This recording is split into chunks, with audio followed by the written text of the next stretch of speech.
And now, for the most famous words in motorsports, welcome back the Grand Marshal for the EA Sports 500, Miss America 2004, Erica Dunlap. Gentlemen, start your engine!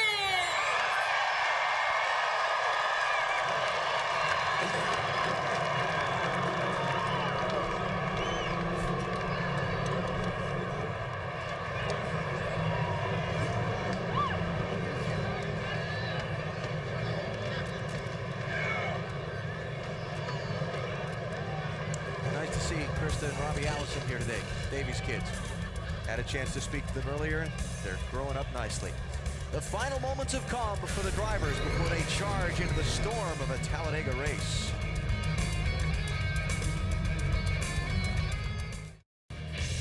Starting lineup for today's EA Sports 500. Elliott Sadler with Jamie McMurray on the front row alongside of him. Row number 2, Jimmy Johnson looked very strong in practice. And Sterling Marlin, who's had so much success in these restricted races over the years. Jeff Gordon, Dale Jarrett. Row number 3, Ken Schrader. Bill talked about the Schrader stat. Looked it up so you didn't have to. Starts in row 4 with rookie Casey Mears. Bill Elliott and Bobby Labonte going to share row number 5. Elliott's teammate, Jeremy Mayfield, been very strong these last few weeks. And there's Tony Stewart in row number 6. Remember, Tony didn't practice his car yesterday because he wasn't feeling well. He's feeling fine. Benny and I talked to him just after the drivers' meeting today. And Ryan Newman there in row number 6. I mentioned Jeremy. Why don't we get a word with him? All right, let's try it. Jeremy Mayfield, Benny Parsons, you got me? Benny, we got you loud and clear there, buddy. Okay, Jeremy, now last week at Dover, we interviewed you after the race. Let's try talking to you before the race, okay? I 10-4, we're pretty calm there right now. We're just drinking our ice cold Mountain Dew here, getting ready to get our Dodge up front there. Is the car good enough to get to the front? I think so, Benny. We got a real good car here, and you know, the guy's done a great job on it. The motor's running good, and we're good in practice, so we'll have to wait and see here. Are we going to see passing up front? Something we failed to see the last few races? I'm not sure. You know, I think it's going to be interesting for all the fans out there, but we're going to see what happens. We're going to probably hit the middle lane there pretty quick and see if we can get there. You're going up the middle? Middle. We're going straight up the middle if we can. Okay, well, good luck with that, Jeremy. Thank you, Benny. Talk to you later. Man, up the middle. What do you think, Wally? I don't know. I don't know about that. Well, he said it's going to be exciting for the fans. Okay. There's something to watch for in the opening laps, huh? Jeremy Mayfield starting 22nd. Look at provisional land. Matt Kenseth, Dale Earnhardt Jr. after his qualifying time disallowed, Kurt Busch, Jeff Burton. A lot of good drivers in the back of the pack. Don't expect to be there for long. Jason Keller in the 1 car for DEI this week. And look at the list of drivers who failed to qualify. Steve Park, Kyle Petty, Todd Bodine, Jason Leffler, all cars, the 4-car, all cars that run each and every week. Mike Bliss had another Joe Gibbs car here, failed to qualify.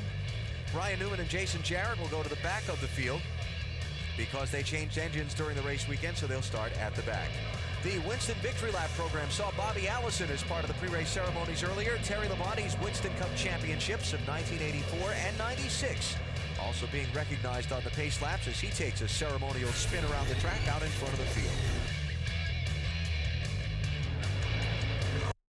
Coverage of the EA Sports 500 is brought to you by Stacker 2, the world's strongest fat burner. By Discover to Go, it pays to discover. By NASCAR Thunder 2004 from EA Sports, races end, rivalries don't. By Wrangler and Wrangler's new 5-star premium denim jeans. And by new Spurt Off Ice Triple Black, triple filtered for a crisp, clean bite. 150,000 fans, a 2 2/3 mile super speedway, and 500 miles about to get started here at Talladega. It's the EA Sports 500, and we're 1 lap away from the green flag. Let's get some final stories on pit road before the action starts. We begin with Matt. Alan, 2-time Talladega winner Sterling Marlin hasn't had a top 5 finish in Winston Cup in over a year, but he couldn't pick a better place to get back on track. 2 starts here, 5th and 6th. The car a brand new body. But this car is very racy in the final practice session. Sterling thinks today could be the day. Today Burns. Matt Ryan Newman moving to the back in a used race car. That's a good thing, the used part. You see, Ryan doesn't like new cars. In fact, around town, he drives a 53 Plymouth. Now, the 2 cars he wrecked in restrictor plate races this year, brand new. This one, used and restored. It ran at Daytona, and they think they've got it even better here at Talladega. Marty? Well, Dave, from 36 on back, you will find 4 of the 5 Roush cars, 3 of which had to take provisionals just to make the race, including championship leader Matt Kenseth. But Kurt Busch just told me, you know what, we're actually in a pretty good spot. After all, it doesn't really matter where you qualify at Talladega, and I've got 3 buddies back here to help me get to the front. Bill? Marty, Dale Earnhardt Jr. has a good car, a different seat, a stronger helmet, and renewed confidence going into this race. One thing he doesn't have is this special shoe. This is a carbon fiber shoe, hard on the bottom, so you don't have to flex your toes as much. It was supposed to take away some of the pain from Earnhardt's injured right foot. He decided he didn't need it. He is using a little bigger heat shield to try and keep some of the heat away from his injured right foot. Suffered in an accident at Dover last week. That accident gave him a slight concussion. He was cleared to race Wednesday, would have qualified 11th. The car failed post-qualifying inspection. Dale Earnhardt Jr. in his drive for 5 straight races at this track comes from the back of the pack. Alan. Okay, Bill, of course, Dale Jr. and his teammate Michael Waltrip have won 8 of the last 11 of these restrictor plate races here at Daytona, if you will. Michael's thoughts a minute ago on his team radio. Here to help you, man. I need you to help me help you. I want you to want me. My daddy always used to say, you can't help somebody that won't help themselves, so I will help myself as y'all all help me. He sounds like he's all pumped up, huh? He sounds like he's all fired, ready to go, try to win this thing. Michael going to come from row number 9 in the 18th starting spot. 188 laps around this 2 2/3 mile track, and we're set to go with the EA Sports 500.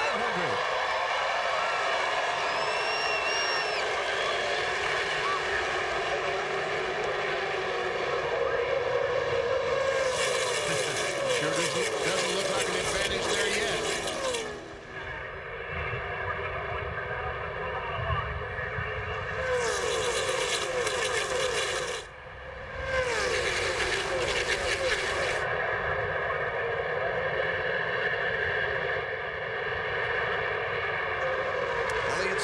Jamie McMurray still in pace formation, except they're about triple the speed now. They're starting to fan out about halfway back there. You see these guys getting in the middle. Going to try it out like Jeremy was talking about. There you see Jeremy on the outside. Looks like someone has gone to the middle and forced Jeremy on the outside. Elliott Sadler leads lap 1. McMurray, though, still being pushed along by his Ganassi Racing teammate Sterling Marlin in that outside lane. And there's double wide for the top spot. See Ward Burton, the 22 car, and Buckshot Jones in the middle. That's why Jeremy couldn't get down there. So Jimmy Johnson in the second row. Oh, look at this. Look at this wad of cars. Ken Schrader with the charge up the inside in the 49. Bill Elliott and Tony Stewart pushing him. Jeff Gordon had moved up in front of the 22 cars. Oh, it's so close in the middle at 3 and 4. Go ahead. I just say there's the first of the oohs. Yeah. This is, you know, one of these racetracks where a driver's looking in the mirror as much as outside that windshield, because you've got to drive defensively here. So, as you see, Schrader just puts the block on Bill Elliott. Bill Elliott. Yep. That's what you're going to do. When you look up in the mirror, you see a guy making a run at you, you're going to pull up in front of that guy. You're going to block the pass, and hopefully also he's going to give you a push down the straightaway. You see the yellow line to driver's left as we ride with Michael Waltrip. Reminder that that's the out-of-bounds line. If you drop below that line in order to advance your position, NASCAR says you are out of bounds, you'll be penalized. Did you see that VP? Kenny Wallace had a really good run there, the 23 Stacker car, but he couldn't go anywhere. Yeah. Because he's in the middle and all the cars in front of him. And yesterday in practice, 23 car looked really good. Talked to the crew this morning.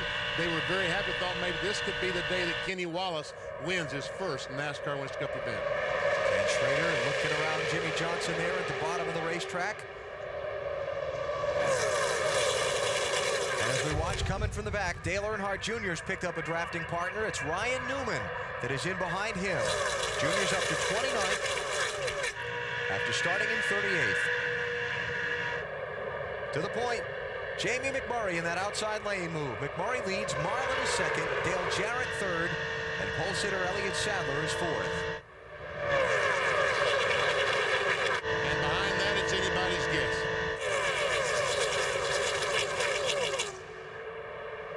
And right now, this is the time where the cars are obviously going to handle it best. So the 3 wide is the, if you're going to drive 3 wide, this is the best time to do it because your tires are the best. Once you start wearing those tires down and burning that fuel off, these cars are going to start dancing around. They're going to start really moving around in the track. Look at Matt Kenseth. Started in 37th. He's up to 14th after 4 laps. Kurt Busch, working right with him, is up to 16th, his teammate.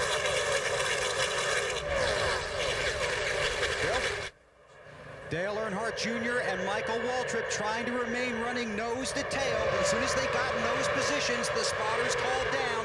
That's the 15 behind you trying to run with you. But it's hard to hang on to those positions. It changes so quick.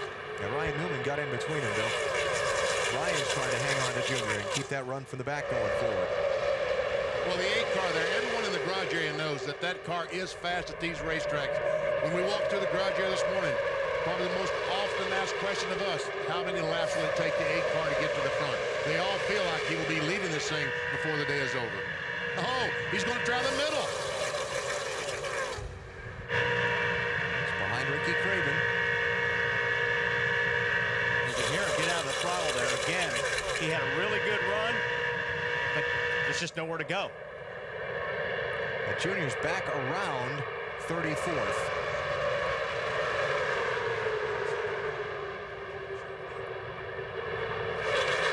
You just got to be impressed with this run that Matt Kenseth is making up through the field.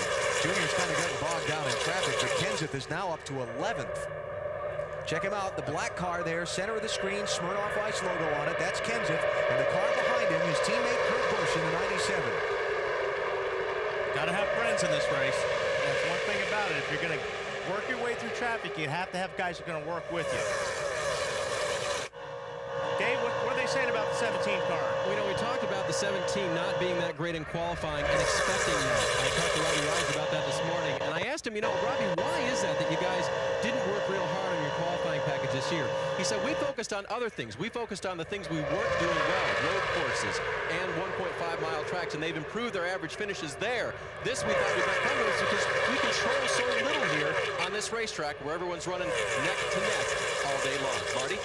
Dave, kind of the same thing on the 97 car. They knew they would not be good in qualifying, knew they would be better in the race, and he also had a plan to follow his teammate to the front. Designed from the very beginning of this race, Kurt said we're going to try to follow Matt to the front and stay up there as long as we can. As long as we work together, we'll be harder to beat. Yeah, they're working together very nicely right now, up to 11th and 12th positions. Kenseth started 37th, Kurt Busch started 39th. Now the cars are starting to get in 2 lanes and not that 3-lane nonsense. The first 6 are single file, and then they're double wide from there on back. And a couple 3 wides farther into the field.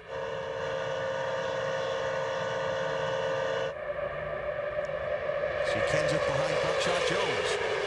Back in a Winston Cup field for just the 2nd time this season in the 00 car. Buckshot running 9th. It's a former DEI car and engine that Michael Waltrip's NASCAR Busch Series team is fielding for the Georgia driver.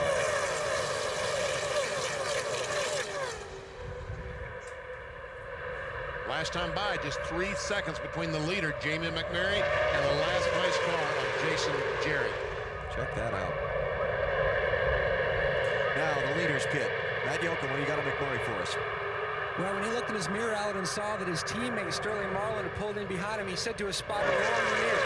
Is that Sterling?" He suggested, he goes, "Tell him I can run anywhere he wants to run, but I prefer the bottom." Sterling said, "Anywhere he wants to go, I will go." And then about 2 laps ago, he said, "Is Sterling trying to pass me, or is he running warm? He's starting to dip out a little bit." They said, "We believe he's running a little warm. You just run your line, he'll follow you."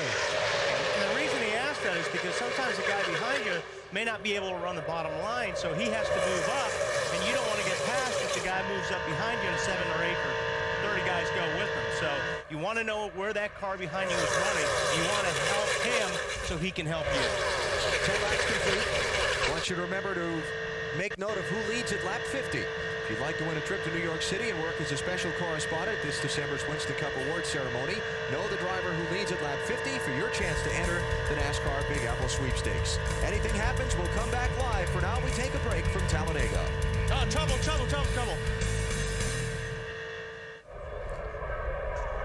Trouble in turn 4. We didn't even get there. Johnny Benson, Larry Foyt, Jimmy Spencer, David Green, and a couple Jeremy of others. Mayfield is involved. Yep. Is that Tony Raines? Yeah, it's Raines in the white car. First caution's out. Lap 10.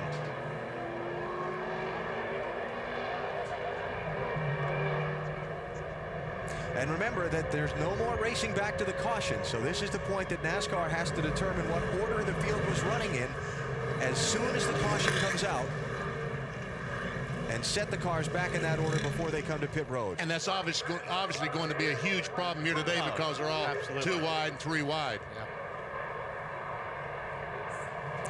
Spencer, Benson, all torn up. And Jeremy's right front is not turning. That's not a good sign. Car's rear suspension broken. See how the back right rear fender sitting down all over the tires.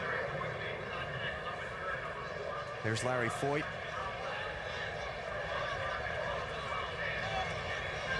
And again, when I talk about these drivers being so concerned about this, it's not only the danger of getting hurt, it's the fear of failure. Let's see what happens here. Somebody just started to come around, like maybe had a flat tire. Was that Mayfield? That is the left rear tire. We see the tire rolling down the racetrack. That is Jeremy's car. So he went up into Benson when the tire came apart. Oh, Larry Foyt first, I'm sorry. And then the jam up behind him. That could be one reason that Jeremy had fallen back is because of that left rear tire going flat.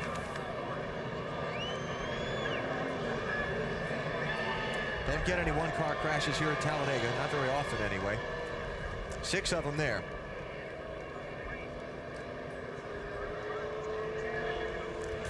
So we're under caution for the first time. Pit road is closed, so we'll take a break.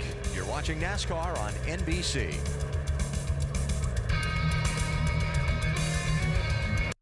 Earnhardt Jr. running in 23rd position under the caution right now as they work to clean up the mess in turn 4 here at Talladega. While pit road has not yet been open, let's give you our NASCAR Busch Series update. No race this weekend for the Busch Series. They've got 7 events remaining. Next Saturday, Kansas City, tight championship race there. Craftsman Trucks, Brendan Gaughan, 5th win of the season at Las Vegas last night. Led 107 of 146 laps. There's the championship standings. 5 races to go for the trucks. South Boston, Virginia, this Saturday night is their next race. That is our Craftsman Truck update and NASCAR Busch Series update. Haven't yet opened pit road because the crash was in turn 4 and they're still working to pick up some of the debris and so on there at that pit entry. So let's take a break before they open the pit lane and we'll come back to Talladega.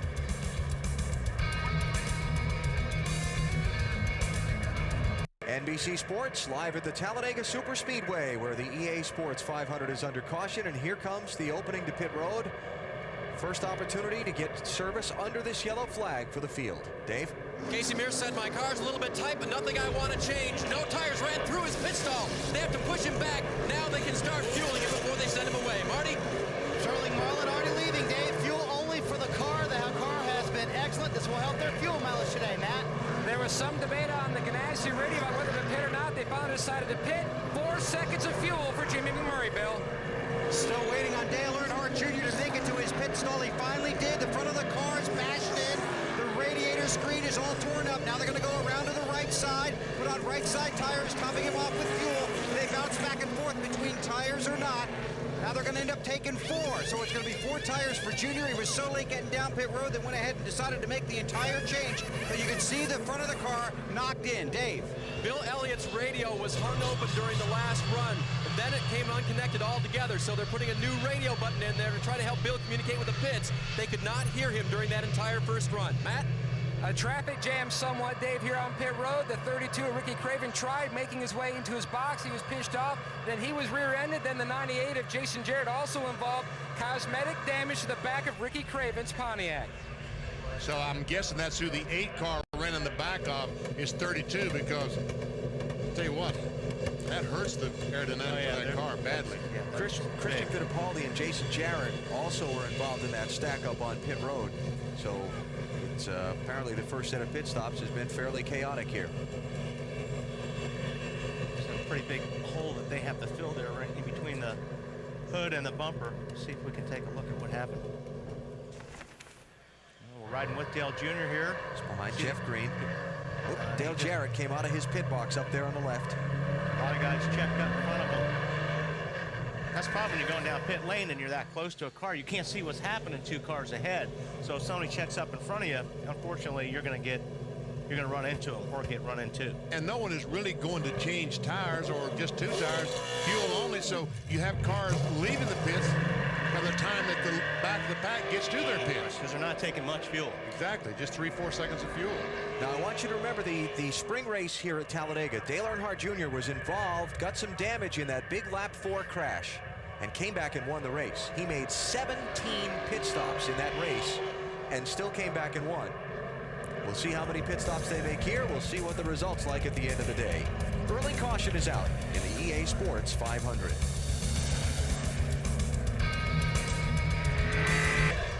Check the McDonald's drive-through pit championship fueled by Powerade. Bill Elliott's team, fastest at Dover. Their car spending the least amount of pit road among participating teams. They won the 20 grand. Michael Waltrip's crew continuing to hold a fairly slim lead in the season-long standings for the $200,000 top prize. Junior's team is getting hurt today, spending so much time on pit road trying to repair the grill on the number 8 car. Junior's been on and off pit road again. Kevin Harvick also taking some damage in the pit road jam up under this caution flag. And he's not the only one, because someone has to hit him.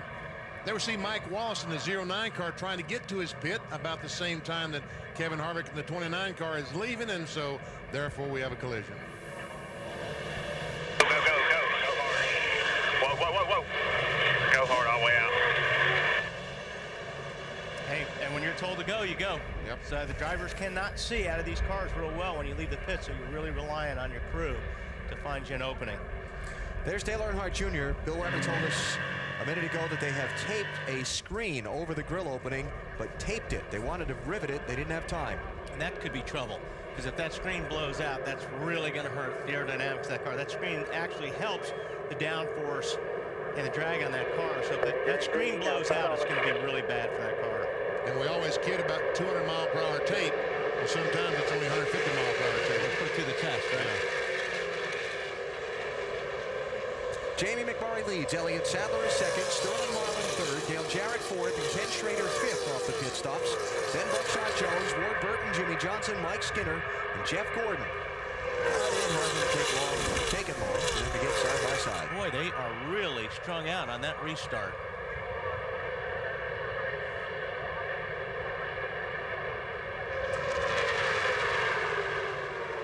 Give you an update behind the wall.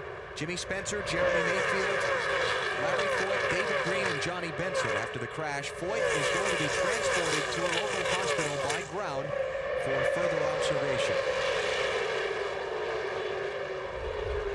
And while the field comes back to the line to complete a lap under green, let's hear from one of the drivers in the garage. Dave? It's Jeremy Mayfield. Of course, it sort of started around your car, Jeremy. What happened? Well, I'm not sure exactly. You know, I think we cut a left rear tire down and just took off. You know, I just went in turn 3 and just left rear dropped out under me and just took off straight to the wall. And you know, I just hated that tore a lot of the cars over here. The dogs are really good today, and just kind of biding our time, waiting for opening to take place there or whatever. But just a bad day for us. Guys are working on it. Will it go back out? Yeah, we're gonna try to get it back out one way or another. And it's tore pretty bad, but these guys do a good job on it. And they'll get our dogs back out there, working around a little bit, try to get some points anyway. Okay, Alan. Different kind of disappointment for Jeremy this week. Last week he was disappointed at finishing second. Today he's one of the first in the garage. And we showed you at the top of the show that crash that happened here the 4th lap in May. Exactly the same thing with cut tire that on the 12 car, but 25 cars involved. So I guess we're lucky that only 6 or 7 cars involved here. Single file front starts 7th, and this is the race for 8th. You're riding with Kurt Busch inside of Ward Burton.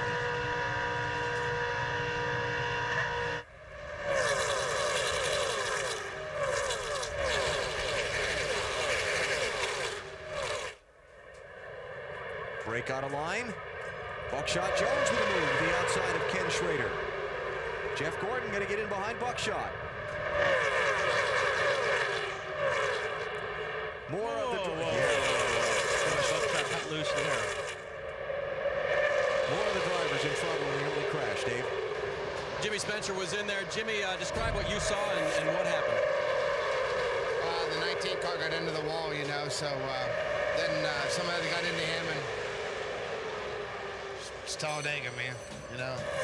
Four plate races this year, and I think we've crashed 3 of them, and just, you know, you think you should be in the front, you think you should be in the middle, you think you should be in the back, and it don't matter where the heck I go, they all seem to attract to the Mongo, you know. And you thought you had a pretty good car today, didn't you? Oh, I know I had a good car, and then where we were starting to just start to the back, and just, you know, I don't know. I mean, it would have been so easy just to say stop, but you know, that's not an instinct the spotter does. The spotter just says go low, and I go low, and then the hole closes up, and I'm really not mad at him. I'm upset. It's Talladega. I love this racetrack, but hell. And his last win, of course, was here 9 years ago, guys. And that's what I'm talking about, the frustration of not being able to compete. So Spencer in the garage. Johnny Benson, Larry Foy, Jeremy Mayfield there. David Green has just come back out on track after some repairs to his car. The others involved in the crash, Tony Raines, Jason Jarrett, some of the drivers getting damage, have all continued on. Jason had a tire cut down under caution after the crash. Went down to the back straightaway on him, and he got that repaired and has continued. Jimmy Johnson running in 12th place now in the middle of the pack. His team talking strategy a minute ago. It's driving fine. It's just a different game right now. I don't really know what I need to do. Looks like the middle to top is the place to be to carry the momentum, but it's not like what we've normally had here. I'm learning right now. Jimmy also said on the radio, Alan, it feels a lot different out here. And under that last caution, Jeff Gordon clicked over and talked to Jimmy Johnson. He said it's weird how the top is working. They thought the middle would be the line to take today, and that was their plan. Jeff on the outside line. Jimmy has just now gotten back to the outside line. He said, remember this, you can't shake anyone today and get free from them. We have to work together. I'll tell you what, look at Buckshot Jones, a 0-0 car with help from Ward Burton, Jeff Gordon, all these guys going by on the outside. And that's how Jimmy McMahon, the 42 car, took the lead from the outside.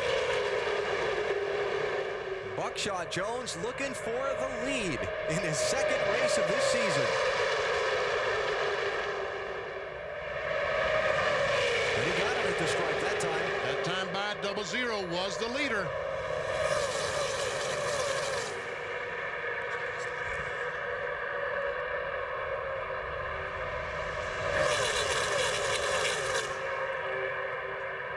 Still double wide.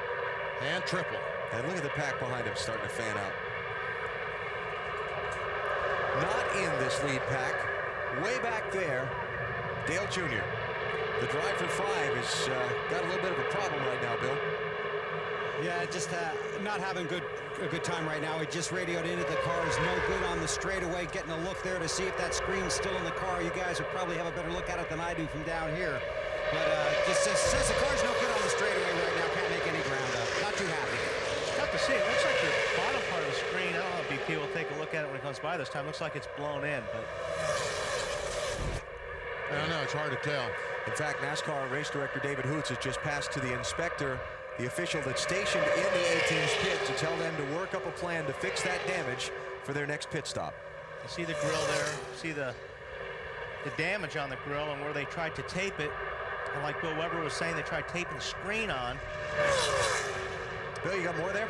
Just that they do have a plan, and I'm sure that's what they're going to explain, but the plan is to pop rivet that screen in place, provided it's still there when he comes back to pit road. They are crowded around the monitor down here. Tony Eury Jr., the car chief, giving the crew instructions, telling them what to do next time Earnhardt Jr. is on pit road. Right now, they're hoping that screen stays in place. Back to the front. It's Buckshot Jones and Jamie McMurray side by side for the race place lead. Last time Buckshot Jones led a NASCAR Winston Cup race, June 2001, Michigan. He's out in front now at Talladega. Dave? Talking about plans, Johnny, what was your plan today before all that happened? The plan was to run more than 3 laps I did in the spring, and I guess we accomplished that, but unfortunately it was only about 10. I don't even know what to think, you know. I mean, it looked like somebody had a problem, and everybody's going at a spot at the same time, and you get bumped, there's nothing you can do. So Valvoline Pontiac was decent. You know, we were good in happy hour. That's part I was looking forward to the race itself. We're the quickest on the sheet, but just kind of hanging out, biding our time, and I guess wrong place. I don't know where to hang out anymore. Hung out at the front, running fourth here, got wrecked on the last lap, and hanging out at the back and got wrecked out. I don't know where there's a good place. Nowhere to go here at Talladega for Benson, guys. Good place is the lead. Yeah, that's right now. Buckshot's in the best spot you can be in your Talladega. Sometimes even that's not a safe place. Exactly. 31 car lead pack there. Terry Labonte is the last one in that group, and he is in 31st place. Who's that down by the line? Tony Stewart. Michael Waltrip in behind him. Oh, just blowing by Kenseth.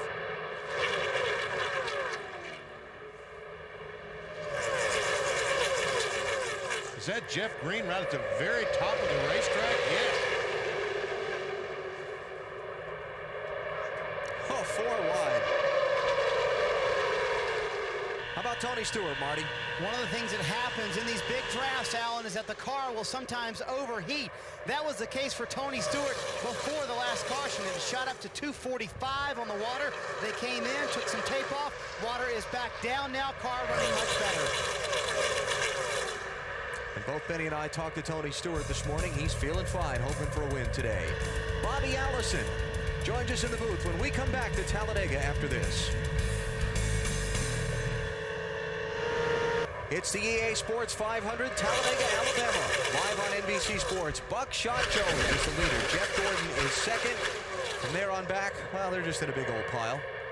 Ward Burton third. 2, 3 wide. Ooh.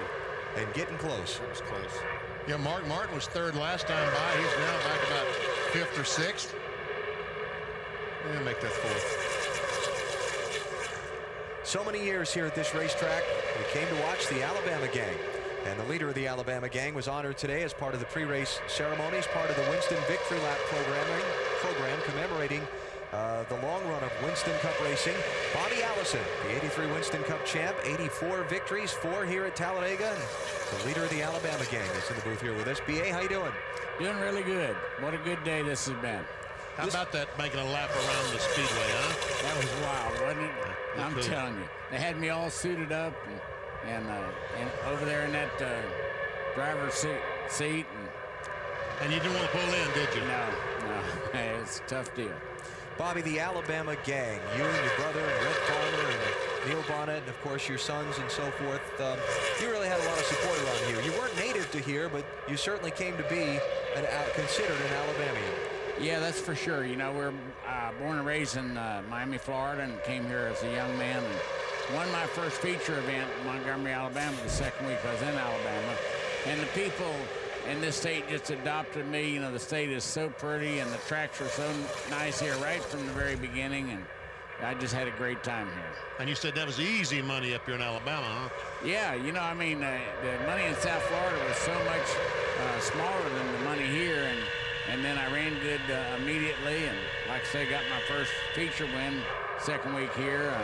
That was really a great big boost for me.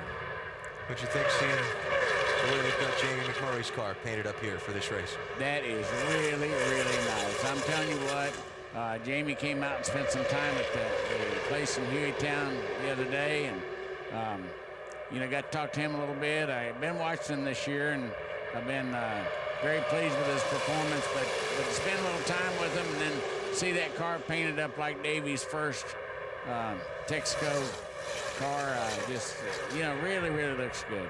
Now, you are working with a group that's building a new Winston Cup team. We've seen come out a couple of times this year. Yes, Don Arnold Motorsports out of Naples, Florida. You know, Billy Bigley Jr. Is the driver, and just put a lot of good effort so far, but it hadn't showed. We've had some really crazy little problems right at qualifying time at Indy, we need to beat 18 cars to get in there, and we beat 16. At Bristol, we're running really good, and had a battery problem right at the qualifying time. And then at Richmond, something happened that just didn't let the car go good enough. And so we backed up a little bit, and they're testing now to see whether we're going to go to Atlanta or Charlotte and give it a try again. Bobby, so good to see you here today. Always a pleasure. And congratulations on being honored as one of NASCAR's great champions, which you certainly deserve. Well, and Winston did so much for us, and I just really appreciate that, and thank you very much. Bobby Allison, leader of the Alabama gang, 1983 Winston Cup champion, here today with us at Talladega. Let's check that on pit road. Bill Weber, what do you got? Alan, very frustrating ride here for Michael Waltrip on the pit stop. They had to put 4 rounds of wedge in it. He was just loose. But the car and the traffic, it's just adding up to more frustration. His radio traffic a few moments ago. Oh, man. You know, it just oh! Keep working on it. Knowing what I know and seeing what I'm seeing, and I can't do nothing. What he's very disappointed in is the gear in the car, and his crew chief Slugger Labbe apologized to him right at the end of that conversation. Said, Michael, we have the wrong gear in the car. I screwed up. I'm sorry. We can't do anything about it. Please just drive as hard as you can. Well, he's driving pretty hard right now. It just took 4th place with a little drafting help from Sterling Marlin.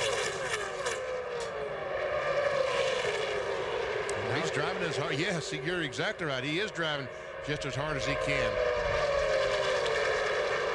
Next up, Jamie McMurray to see if he can pick off 3rd.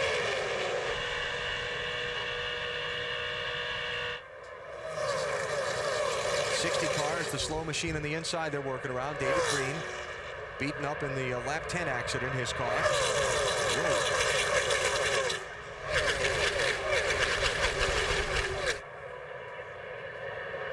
And now Michael on McMurray for 3rd. It's Mike Skinner now behind Michael in the draft. Meantime, his teammate Dale Jr. is driving for 5. It's in some trouble, Bill. Still way in the back, Alan, with a car that's not very good as Michael continues to chase the 00 car up front. What they're doing down here behind the pit box is they're redesigning a front grille and a screen for the 8 car that's on the track. They went ahead and riveted the screen into a piece of sheet metal. That'll make it easier just to attach the sheet metal by pop riveting it to the hood of the car, to the front of to the nose of the car. So they're doing as much prep work as possible while the car is on the track. When Earnhardt comes on pit road, they'll try and fix it and make it better. Problem with that is, if he does that under green, he's probably going to have nobody to draft with, and he's going to probably go down a lap. Yeah, I don't think he can afford to try to do it on the green flag. He must wait for a caution flag, I think. And Michael Waltrip almost made contact with Ward Burton. And Ward had to ease off the throttle, and look how many positions he's lost by just backing off the throttle. Michael to 2nd.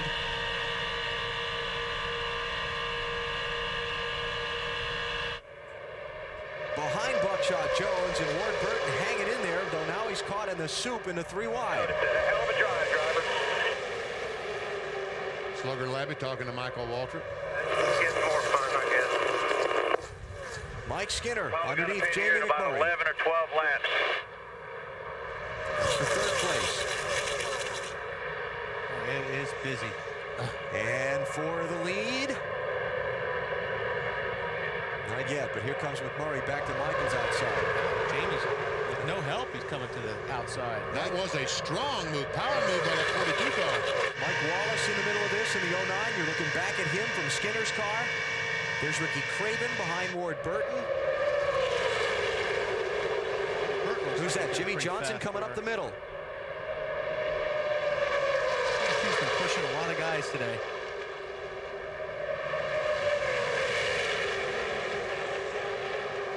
Here's Michael trying to the inside, trying to make his dive to the inside. Could not make that work.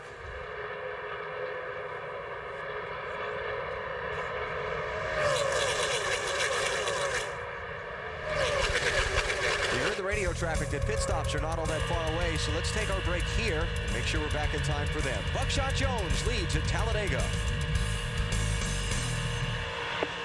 Back at Talladega, NASCAR on NBC with the EA Sports 500. Ward Burton has just pushed to the lead ahead of Michael Waltrip. Waltrip and Buckshot Jones exchanged the top spot, first and second, but now this line of cars in the outside lane has really got a big momentum push forward. I tell you what, we've seen today, Wally, if you can get some help on the outside, you can make it work for you. And there's been a lot of guys that have been helping each other, that's for sure.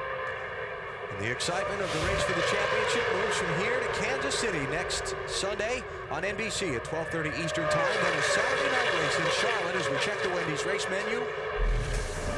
Martinsville, Virginia, final short track race of the season and the high speeds of Atlanta. All what's upcoming on NBC and TNT. So far, the middle doesn't look like it's where you want to be. I think that Ward Burton, Jeff Gordon worked the middle some to get to the front, but to make the pass on the leader, they had to go to the outside. Ward Burton leads. Jimmy Johnson second. Jeff Gordon third. Fourth is Matt Kenseth in that line. And then Elliott Sadler is fifth. Now Michael Waltrip slipping back, loses sixth to Jamie McMurray, and that inside lane's just not going anywhere.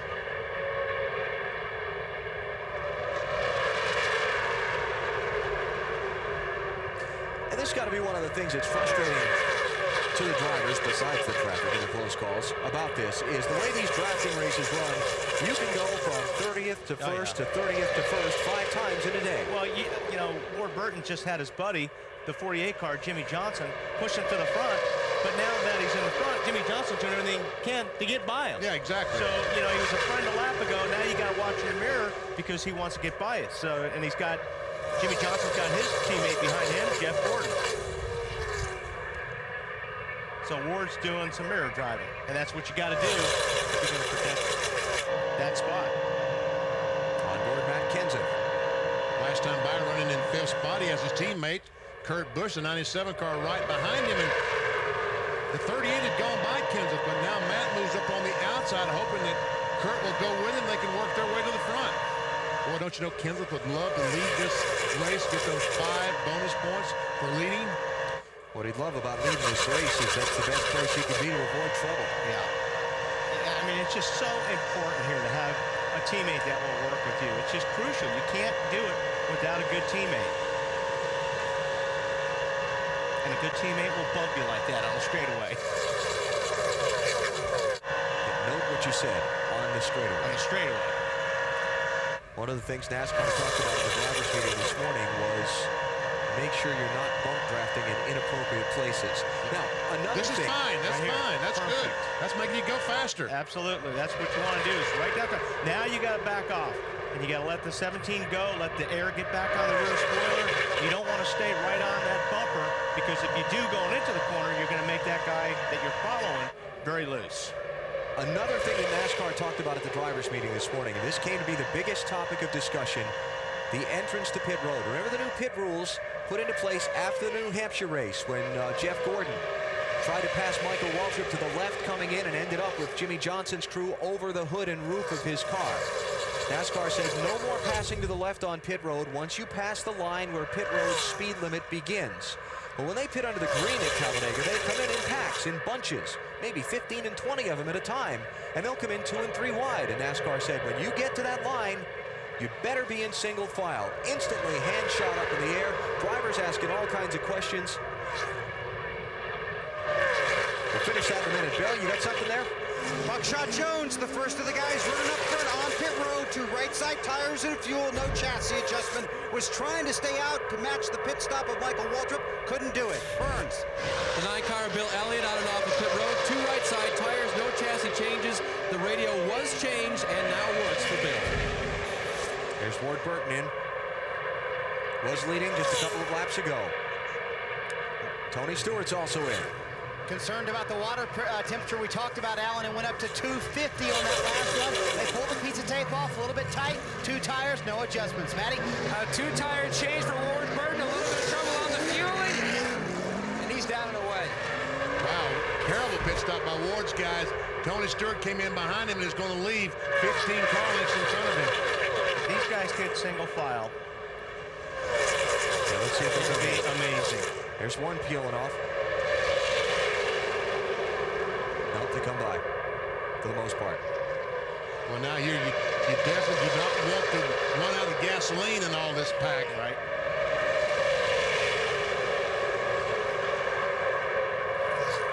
Kenny Wallace is in, Dave. And they said they do have a great race car this weekend. It was not a fluke that we led in happy hour. However, we're paying a price. Fuel mileage. They had to pit early, and they're going to watch that all day.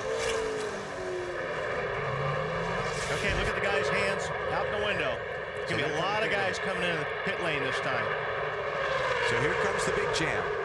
And just to finish that story really quick, Mike Helton the president of NASCAR, ended up walking up to the microphone and giving a very succinct explanation and saying, this is the rule, you better follow it. And the rule is you cannot run side by side as you enter pit road. See, Elliott, and they've got to get, guys, come on, you got to get single file. There's no way you're going to be, I mean, you can't do it. See? Okay, now Skinner stopped. We'll see if they consider that correcting his own position. Marty? Jeff Gordon says the car is just a little bit tight, but I don't want any changes. It'll be 2 right side tires and a can and a splash. Dave? Little loose in, little snug off the corners for Bobby Labonte. He stalled the car out of fuel, 2 tires, and can't get it refired. Matt? A 2-tire change for Elliott Sadler. Meanwhile, they're going to work on the left side of Jimmy McMurray's car. He has cosmetic damage to the left front headlight cover.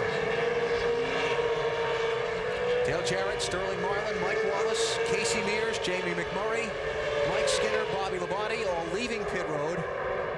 Oh, look at this. Guys, single file. Is that Robbie Gordon around the outside there? Yes. Jimmy Johnson to his pit, Marty.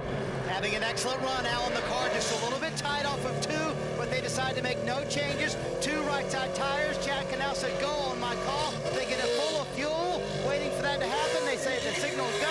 There he goes, Bill.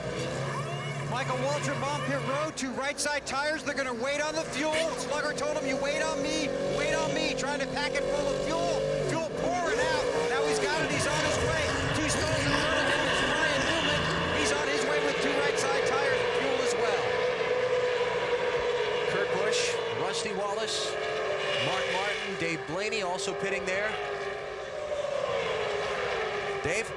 Car is a little bit tight for championship leader Matt Kenseth. They're going to put a little bit more air in the right rear tire and change 2 right side tires and get him off the pit road as quickly as possible. Remember, fueling that 13.5-gallon fuel cell? Bill, up to you. Dale Earnhardt Jr. has limped his way onto pit road. Going to be a 2 right side tire change. They can't do anything with the grill at this point. Just send him right back out. That screen is slightly dislodged from that tape job they did on it about 50 laps ago. But to this point, he's still on the lead lap. Kevin Harvick coming off with Matt Kenseth. Is Matt waving him in front of him? Yeah. Yep. And here comes the pack, steaming by them. Jeff Gordon is going to take the lead on the exchange of pit stops. Well, he will once they steam up there and pass Kevin Harvick. How's that? Yes. Right now, Harvick in the 17 car. Kenseth would be first and second, but no more. Now that would be the new leader. So Jeff Gordon, Elliott Sadler, Kurt Busch are your top 3 on the exchange of pit stops. Outside. Now you're clear. I need 4 tires. He needs 4 tires because he flat spotted him. That's right. He came in there too hot. When he got on the brakes, he locked the tires up. That's why he asked for 4. Which is very smart of him. Yeah, it's very easy to do here at Talladega because you come off the racetrack at 190 mile an hour. You're trying to get the car slowed down to what is it, 55 mile per hour for the pit road speed. So you jump on the brakes and you downshift, and normally you'll lock up the tires. Problem for McMurray is, see way ahead out the windshield? That's the pack. Yes. And he's out of the draft. Well, the good thing is he has Buckshot Jones and I think the 12 car of Ryan Newman around him. There we see Buckshot coming up right behind him, so he's got good cars to work with. That 00 car is fast. I bet you he pushes that 42 right back to the pack in no time. The problem is the pack here isn't the leaders either. Because the front 5 have gotten away from that group. Check it here when they come back around to the start-finish line. We'll see the deficit he's got to him, and then we'll track it over a few laps and see what he's up to. How about that 42, Matty? Lauren Ranier try to cover up the air on that damaged left front. Try to see if he can let the 00 go by, but he feels like his car will actually still be faster out front of the 00. They just told Buckshot to go around him. Buckshot said, I can't get to him to go around him. That's because, Bill, the last time by, Buckshot ran, the 42 car ran 49.75, around 192 miles per hour faster than the leader. Yeah, watch this. I noticed this when we were watching, I think it was Jeff Gordon's pit. Watch the gas pour out of the can all over the gas man. Oh, no. Coming out the vent. Look at that. Oh, man. And although that stuff's not lit, it still burns. Now, McMurray was 7.2 seconds behind leader Jeff Gordon a lap ago. He's chopped about 3/10 off of that this time. Jeff Gordon was the leader of our lap 50. And you'll need to know that to win a trip to this year's Winston Cup Awards ceremony and serve as a special correspondent. Log on to NBCSports.com. Check out the NASCAR Big Apple Sweepstakes for rules and your chance to register every week. There's your front five. Now those front five right now will probably stay in line and not race each other because they are away from the rest of the pack. And they know if they stay single file, it's going to be hard for these guys that are 2 and 3 abreast to catch it. From 5th place, Rusty Wallace, to 6th place, Tony Stewart, is a little less than 2 seconds. So we'll see if that second group is able to make up any ground or if the front two will stay in line and try and get away. Jeff Gordon is the leader of the EA Sports 500 at Talladega.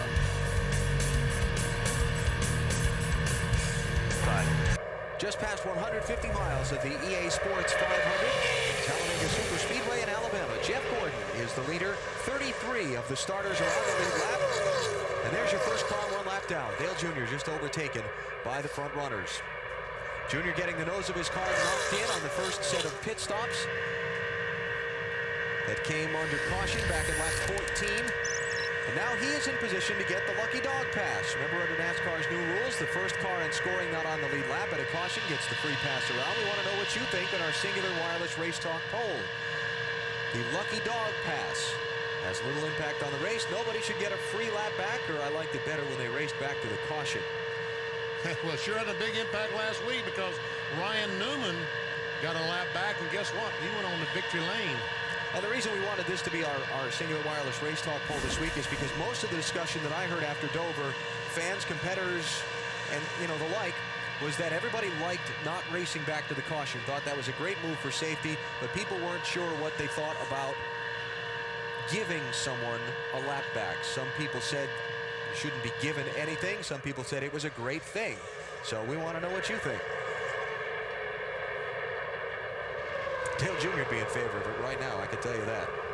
You see, NASCAR, in changing the rules for this race, they gave the cars a little bit more horsepower. They also raised the drag on these cars by raising the rear spoiler a ½ inch. The intent was to try to make it easier to pass the leader.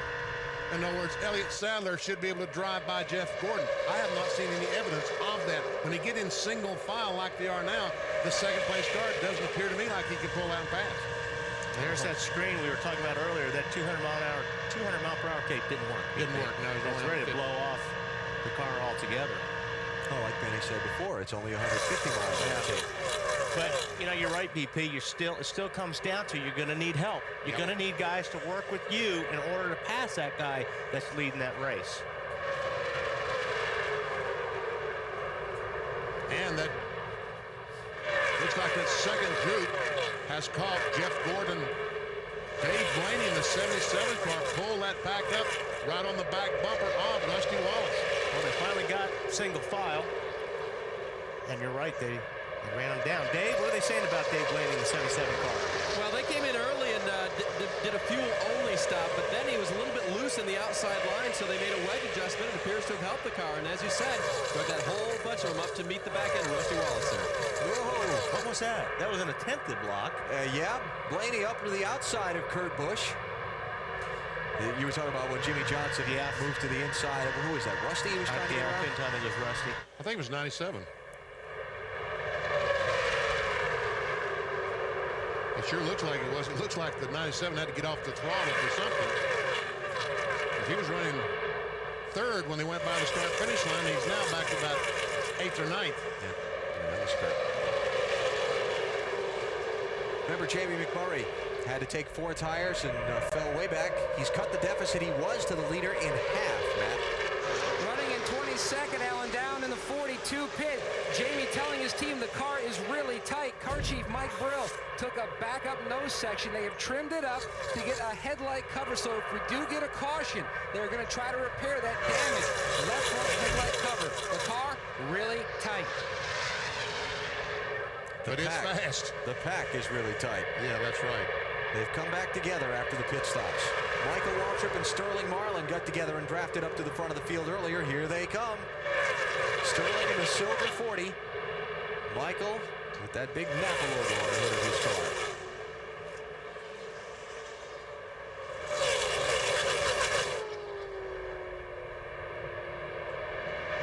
Casey Mears in behind them. Jimmy Johnson's hung up there in the 48 cars, waiting for somebody to come up and give him a little push. That Kurt Busch? Hey, again from Kurt. Yeah, now he's got to depend on the guy that just used a little bit ago to help him try to get back to the front. All this going on from 4th place on back. Jeff Gordon, Elliott Sadler, Rusty Wallace top 3, then Jimmy Johnson in 4th. This the race for 5th. Mike Wallace in the 09 pushing Sterling Marlin through. 66 of 188 laps complete in the EA Sports 500 at Talladega. You're watching NASCAR on NBC.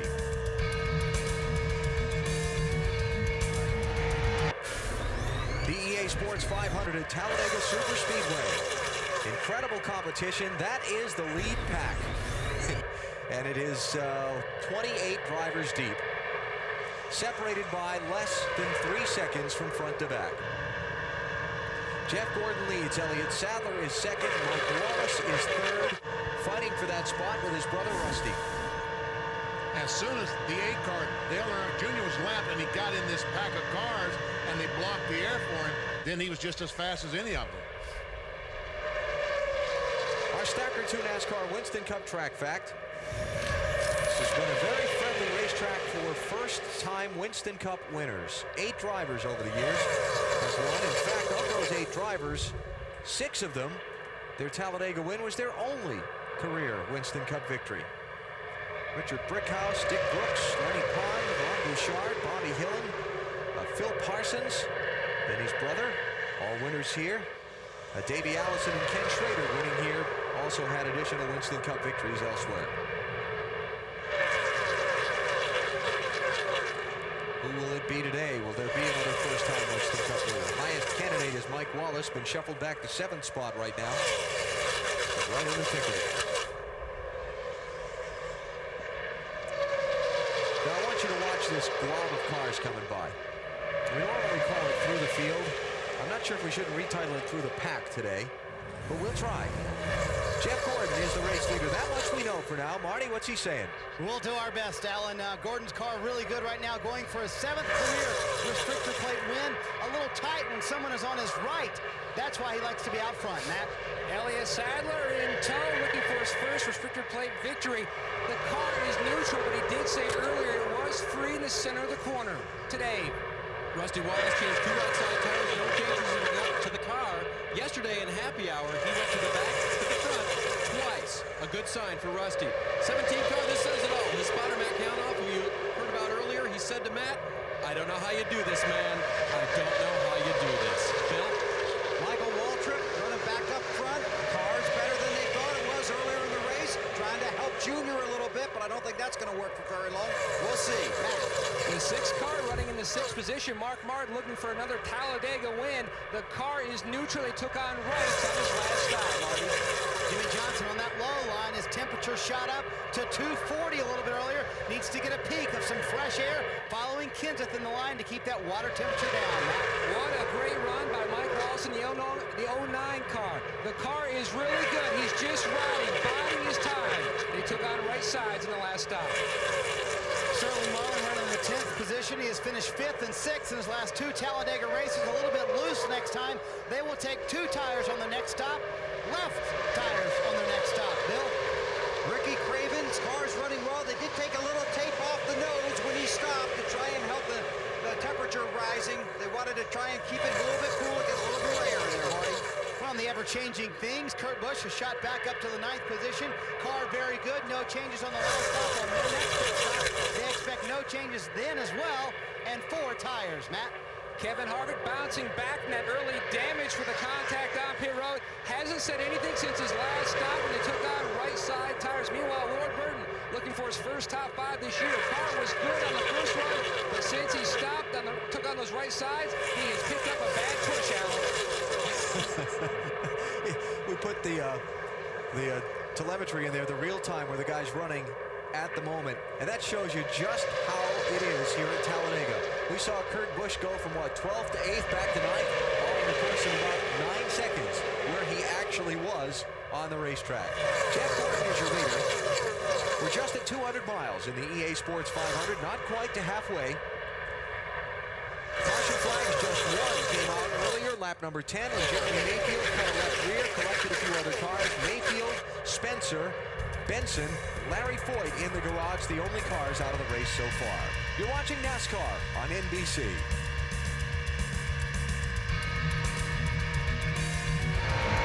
Jeff Gordon is the race leader. 31 cars on the lead lap, and they're all in a pack. It's why they have very little trouble selling their seats here at the world's fastest speedway. See the one car, Jason Keller, Greg Biffle of 16 have just gone a lap down. But Junior hung in there with the lead car, so he's still the first car. Lap down. He drafted through all those cars as they put him a lap down, so he remains the first one not on the lead lap and in position for the Lucky Dog Pass. If the caution comes out, we're seeing the race talk poll. Your thoughts on the Lucky Dog Pass? Pretty evenly split across there. Yep, but no one should get a free lap back. Almost 40%, 2 out of 5 said no one should get a lap back. And I'm really wrestling with that as to whether it's a good rule or not. And the jury's still out in my mind. Well, I think if you're not going to race back, it's a good rule. NASCAR said they wanted to replace a mechanism for getting your lap back with another one that they took away. Yep. So I'm with you, Benny. The purist in me as far as the sport is concerned, I hate to see them give somebody something they don't earn on the track, but yeah, let's see. Yep. Try for a few races and see. Yep. Maybe I'll learn to love it. Race recap, top of the screen. Only one caution so far in this one.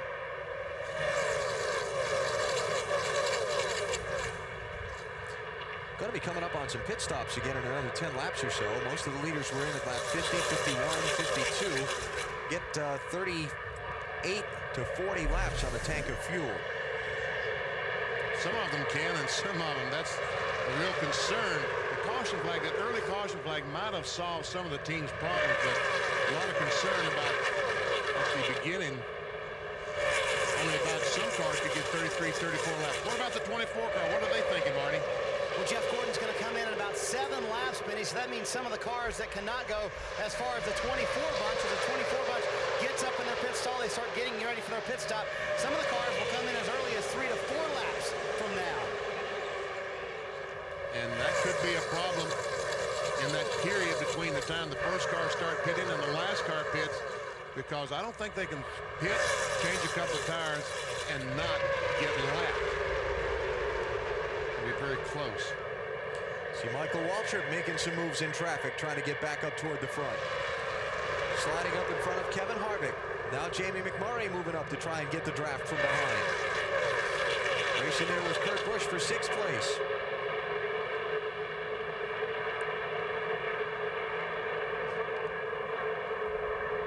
Got some guys peeling off there, yeah. Is that Kenny Wallace? Yes, he's one guy that just can't go that far.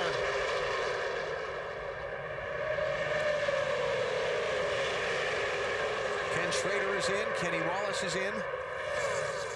Bill Elliott's in, Dave. Awesome Bill will take 2 right side tires, fill that thing full of fuel. That'll be it for him. No changes to the chassis. Still likes the way it drives. Kenny Wallace off the pit road as well, guys. Matt? Wedge adjustment on the 22 left side tires for Ward Burton. He had a push. So those cars all leaving pit road. And John Andretti was the other one that was in that group of cars to pit. See if anybody comes off this time as they exit turn 4. Remember the pit road rules. Can't pass to the left. You've got to be in single file before you get to the speed limit line at the beginning of pit road. Looked like they stretched that the last time. Looked to me like they stretched down a little bit. Push the envelope. Here's Tony Stewart, Marty. Temperature still a little warm in the Home Depot Chevrolet for Tony Stewart. They cleaned the grill. They were debating on taking a little more tape off. They wanted to leave as much on as they could. Left side tires, get it packed full of fuel. Greg Cipodelli gives a sign, and he's back out on the racetrack. That's a pretty good stop. Yeah, I tell you, the way they're doing it's probably a little bit safer. You come in there with the least amount of cars, you have the least amount of chance of getting messed up on pit lane. And now Bobby Labonte's in for his pit stop. It'll be at lap 84, Dave. And Bobby Labonte last time got right side tires. Actually got 4 tires last time. This time they're going to take on 2 left side tires. No chassis adjustments for the former Winston Cup champion. Remove a windshield screen, though. Needs to see a little bit better out the front. Remember, he lost the draft before because he stalled it. This time, he did not stall it before he came in and pitted. I think the last time they ran out of gas, this time they stopped a little bit early to make sure that didn't happen. Is that not right, Dave? Didn't he run out the last time? Yeah, that's what I meant by stalled at BP. Yeah. They actually ran out of fuel and then had to get refired. He's going to be a lap down now. He was almost a lap down when he made his pit stop. A lot of hand waving now again, so we see a lot of the front runners hitting pit lane this time. And just to get back to the last time, we saw Mike Skinner kind of scream by on the outside coming to pit road. He basically, he passed on the right, but then he stopped and got back in line behind all those cars he passed. NASCAR said, okay. He corrected it. He corrected it himself. Okay, let's see. Jeff Gordon, Elliott Sadler, Jimmy Johnson, Dale Jr., Sterling Marlin, and others. Rusty Wallace takes over the lead. Marty? Jeff Gordon hits pit road a little bit tight. They decide to make no adjustments on the car, however. This will be a 2-tire right side stop for Jeff Gordon. His teammate Jimmy Johnson in front of him. Left side tires for Jimmy Johnson. A little loose in. They make an air pressure adjustment, trying to tighten that car up. Bill?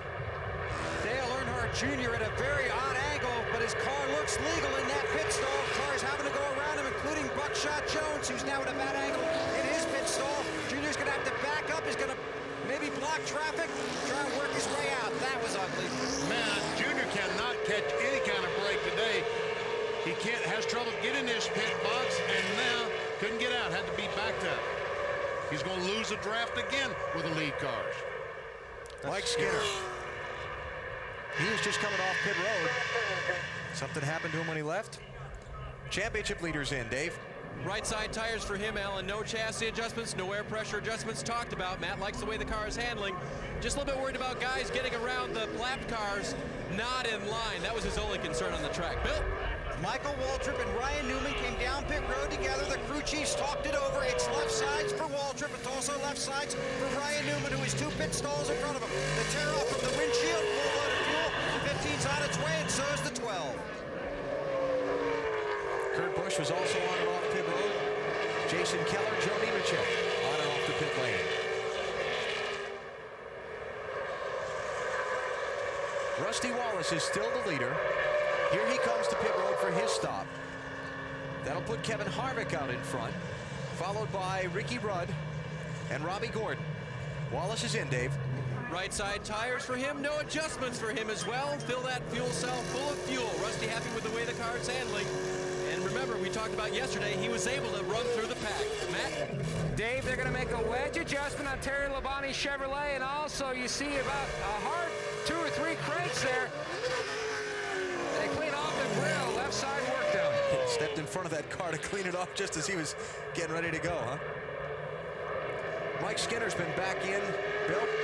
He was back in. They worked on the left front real well. Damage he got looked like he must have hit the 8 car when he was trying to get out. Waiting right now for Ryan Newman maybe to come down pit road. Thinks he has a tire going down. Ryan Newman, really, he was just in for his stop, so must have picked up something when he left. Here was Kevin Harvick, who took over the lead. Yeah, there it is. Don't worry about fixing it now until we catch the yellow. If it's going to get into the tire, then we got to fix it now. That's coming off turn 4. All right, Matt. And the 29 is in. Right side work on Kevin Harvick Chevrolet. Going to try to do a little bit of work on that car. Mark Martin also in. They top him off. Dave Blaney, Jeff Burton, Ricky Rudd also pitting there. There's Newman. They changed left sides. Guess what? And the right side go flat. And Michael Waltrip had pitted with Newman. Inner liner just blew out. Yeah. Buckshot Jones, tire down. And we can see just how much damage those blown tires can do. And there's some debris. There will be a caution flag. Yeah, I wonder if these guys are blowing these tires because they're not changing right sides and they're locking up the right fronts going in the pits. Good point. Coming down. Down on the apron. Caution's out. Caution is out. Caution is out. May have slid it, Bobby, and flat spotted it. There you go. Exactly what you were talking about, Wally. Robbie Gordon was the leader. He is on pit road as the caution comes out. Did he miss his pit? Yes. He did, and he backed up into it. But Robbie Gordon was the leader when the caution came out. So here comes the first test of sorting out how they run and where they run.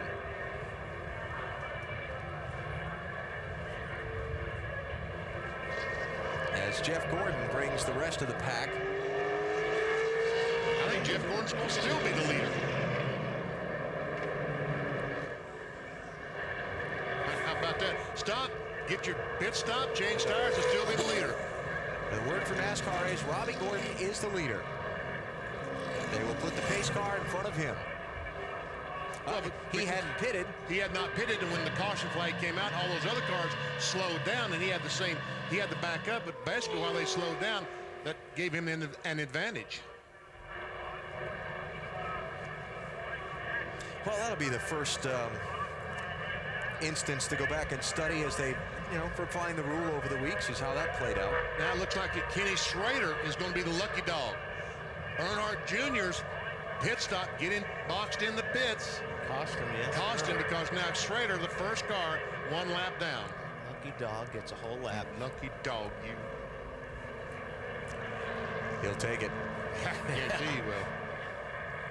So Robbie Gordon, Jeff Gordon, Jimmy Johnson, Elliott Sadler, Mark Martin, Dave Blaney, Kenny Wallace, Ricky Rudd, Kevin Harvick, Bill Elliott. That is how we see the top 10 at this point.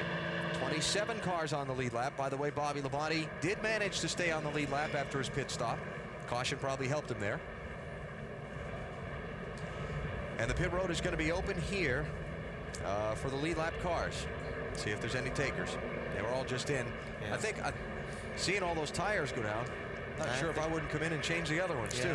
Here comes Robbie Gordon, the leader, right back in to change the other side. Is that Mark Martin peeling in? I think that's pretty good strategy.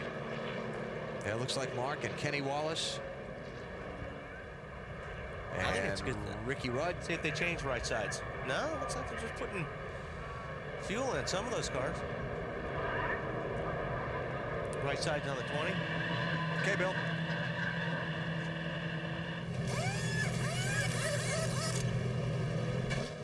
Wonder if they had problems on that left front earlier.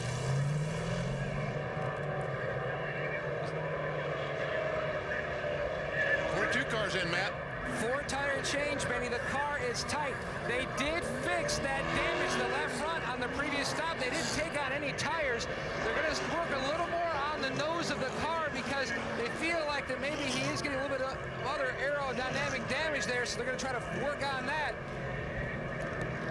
See if they're working on the car. And that's a good move because as good as that car was. Good shape. We ain't got nothing to lose now. And check this out. See the tire mark on the door? That's how close they're getting out there.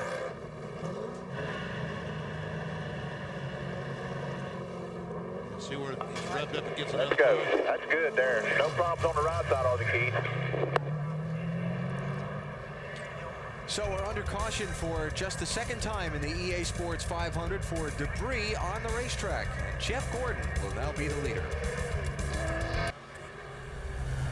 A sunny, breezy afternoon in Talladega, Alabama, and 150,000 of your closest friends looking down under caution in the EA Sports 500. A lot of work going on along pit road. Dale Earnhardt Jr. talking to his crew as he's back out on the track. You can see they have completed some repairs to the nose of that car. Under caution, it was an outstanding ballet. They ripped the screen off. They go to work with the piece that they had molded behind the pit cart on pit road. They pop, rivet it in place, get it all properly adjusted, then make sure everything is set on the nose of the car. After this portion of the work was done, Tony Eury Jr., the car chief, who normally doesn't go over the wall, and had put on a helmet and the necessary safety equipment to go over the wall to do this work, told all his guys, we're done here, everybody get back over the wall, then gas the car. They wanted to make sure they didn't have too many men over the wall. They did an outstanding job working on that car. Now, here's what we're going to watch now. We know how good this car is to start off with. Let's see how good it's going to be now. You're right, Bill. They did a very nice job on the grill of that car.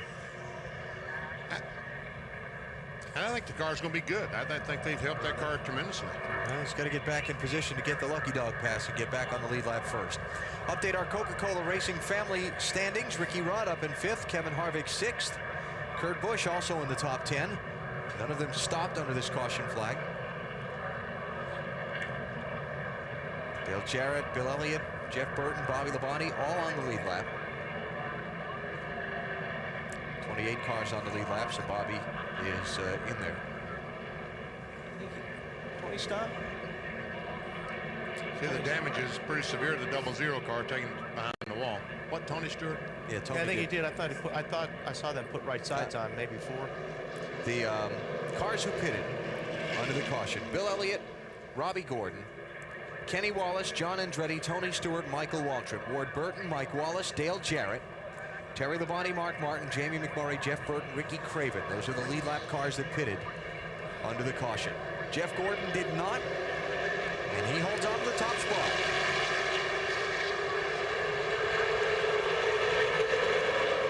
And boy, it takes these cars a long time to get going. Here's Junior driving to the end, diving to the inside already, trying to get back up front.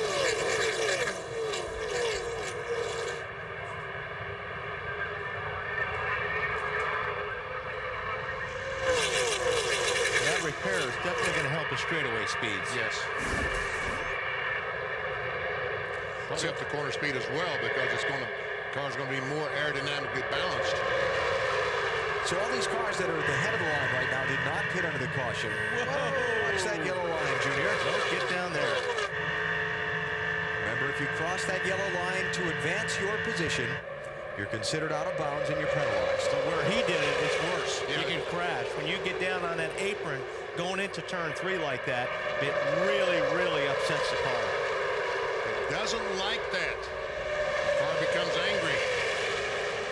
Both Junior and Joe Nemechek are being warned by NASCAR. Junior for flirting with that yellow line and Nemechek for blocking. Nemechek, Junior, and Jason Keller in the DEI 1 car, the Pennzoil machine, are now the first 3 cars not on the lead lap, and they're racing for the Lucky Dog pass. And they're right together, right there. I think Junior seems to understand that. Yeah. He's very aggressive right now, trying to get up in that position. Bill, what do you think? You're exactly right, BT. I was just going to say, I can't see the whole race, but I can certainly hear what he's saying. And you can hear just by his voice, even before they went back to green, he knows exactly the situation he's in and what he has to do. Well, right now, what he has to do, Bill, is pass that yellow car in front of him. And that's why I like this kid, because now the cars that are lap down have to race hard. If Earnhardt's the lucky dog, you ought to do that poll again and see how the fans vote this time. You're right, Bill. Whoa, he's hugging that yellow line, isn't he? Oh, he is. He wanted to get underneath that 1 car and do exactly what he's doing. Blow by him down the backstretch. He's got Nemechek behind him. It's a tough spot for Jason Keller there.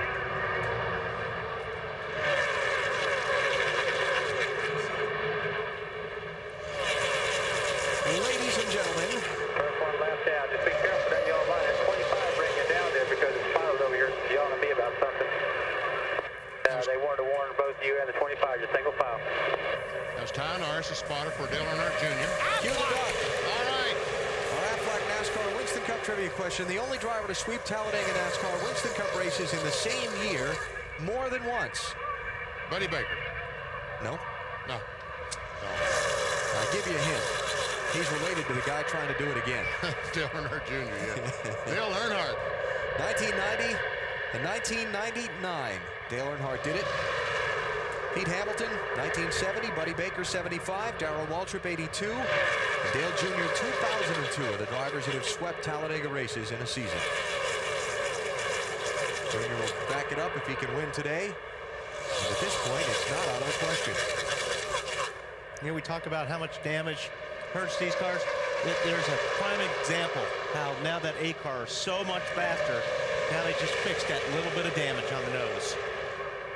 Well, he's where he needs to be right now. He's the first car not on the lead lap in 29th position. The 25 car right behind him is his closest challenger for that spot. So he and Joe Nemechek are going to have to really race hard for that and see what happens if the caution comes out. Up front, it's Jeff Gordon leading, Jimmy Johnson second, Elliott Sadler third, Ricky Rudd fourth. And after that, it's kind of a you pick 'em. Yeah. Kenny Wallace was fifth last lap by. That's him in the orange and yellow car scraping the wall. I don't think he's going to be fifth this time because it looks like 5 or 6 cars been able to get by him. If he's up there on the outside, now he's finally got a car pulling in behind him, but he's up there really by himself.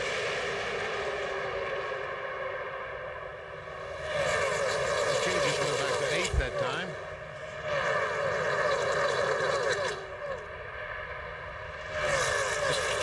It doesn't seem that high line is as fast if they're 3 abreast. Yeah, it's funny. Went around the garage area this morning talking to different crew chiefs and drivers and asking them if they noticed any tendency like that. And usually the high line here at Talladega goes. And a lot of folks were saying that just didn't seem to be that way in practice. I was just going to say, it just seems like the middle line is fast. The guys are running in the middle, and that's usually the high line. But now that these cars are 3 abreast, way up top, it just doesn't seem like it's getting it done. What about the 12 car, Bill? What's the story on him? Benny, when he was coming down pit road, he said he wanted his crew to check the right side tires because they felt a little funny. They only changed lefts. They looked at the rights, never really got a communication back and forth as to whether it was okay or not when he took off. When he got back out on the track, that's when the right front went. That caused him to have to limp back to pit road and knocked him off the lead lap. But the thing is, it's pretty hard to look at rights when a car is sitting on the ground. And so Ryan Newman is now a lap down in 32nd place. And he's trying to get up there and get around Earnhardt Jr. and see if he can be the lucky dog. All right, battle for the lead. No, that's not. That's Skinner. Yeah, and Skinner is 2 laps down. So he's trying to get one of them back from Jeff Gordon. He's not even in position to be the lucky dog at this point. And he's passing the leader. How unlucky is that? Yeah, no kidding. But I tell you what, he might be bringing that 29 car to the front. Once again, that outside line, you get them 2 by 2. It seemed to work well.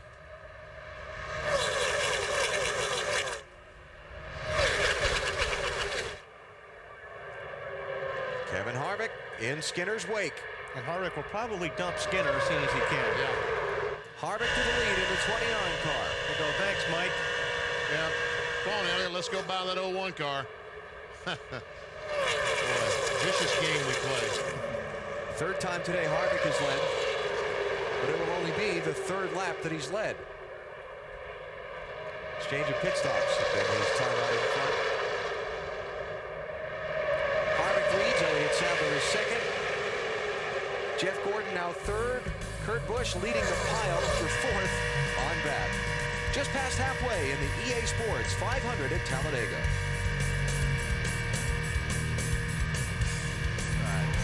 NBC Sports live at the world's fastest speedway in Talladega, Alabama. The 195-mile-an-hour drama of restrictor plate racing playing out before some 150,000 fans on a beautiful Alabama day. Jeff Gordon is the leader. Jimmy Johnson is 2nd. Kevin Harvick is 3rd. But all those positions are changing rapidly. Just a couple of laps ago, Jeff Gordon and the 29 car, Kevin Harvick, came off turn 4. Harvick moves up, Gordon goes down, gets a spot, and all of a sudden, watch this. Bam. Wow. I wonder what that was all about. Harvick racing Jeff Gordon. And this is live. This is not. And that's for the lead. Harvick out in front. Now that's what I think. That's why NASCAR changes rule to see you that. can do that. Yeah. Here comes Jimmy Johnson through Gordon for second. That's Kurt Busch up on the high line. Try to charge around the top side. Ooh, big wiggle there for McMurray. But he hung on.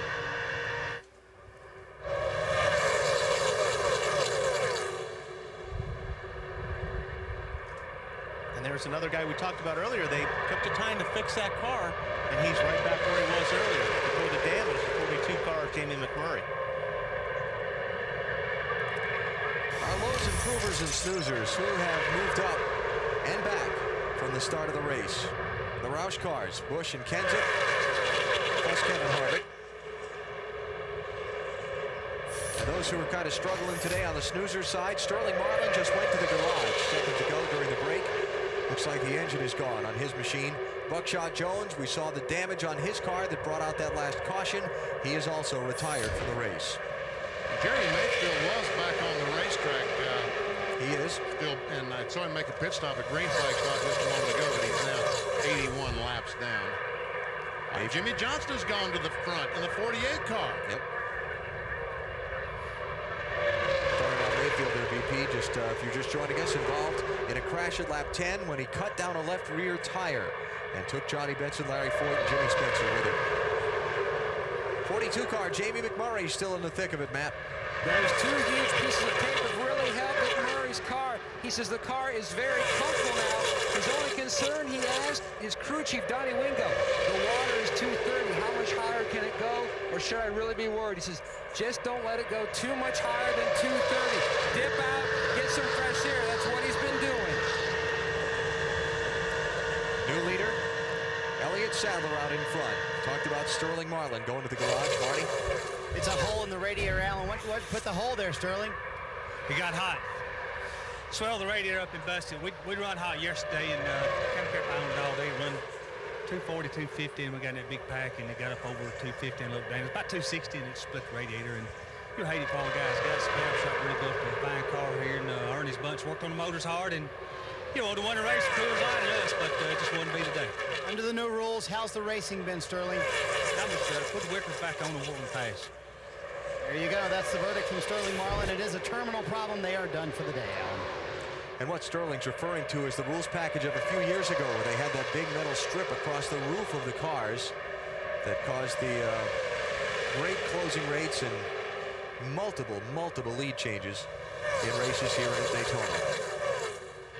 Removed because the driver said at that time the closing rates were too quickly. Now we're starting to hear a lot of drivers say, no, put them back on. We heard one of them just say that, Sterling Marlin.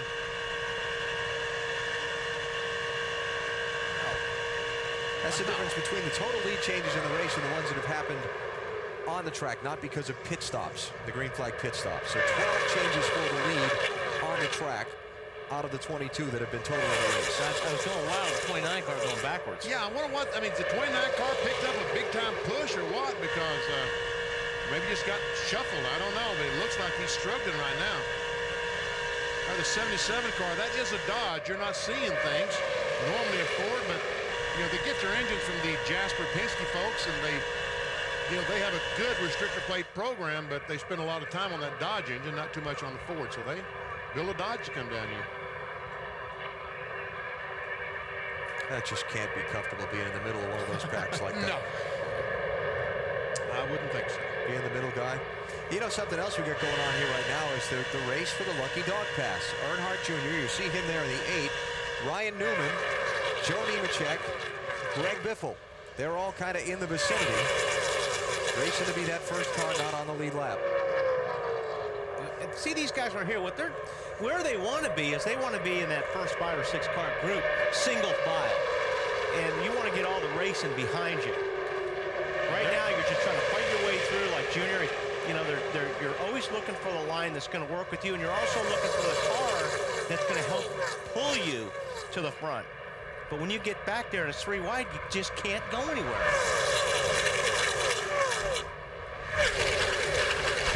Adding frustration to the tension.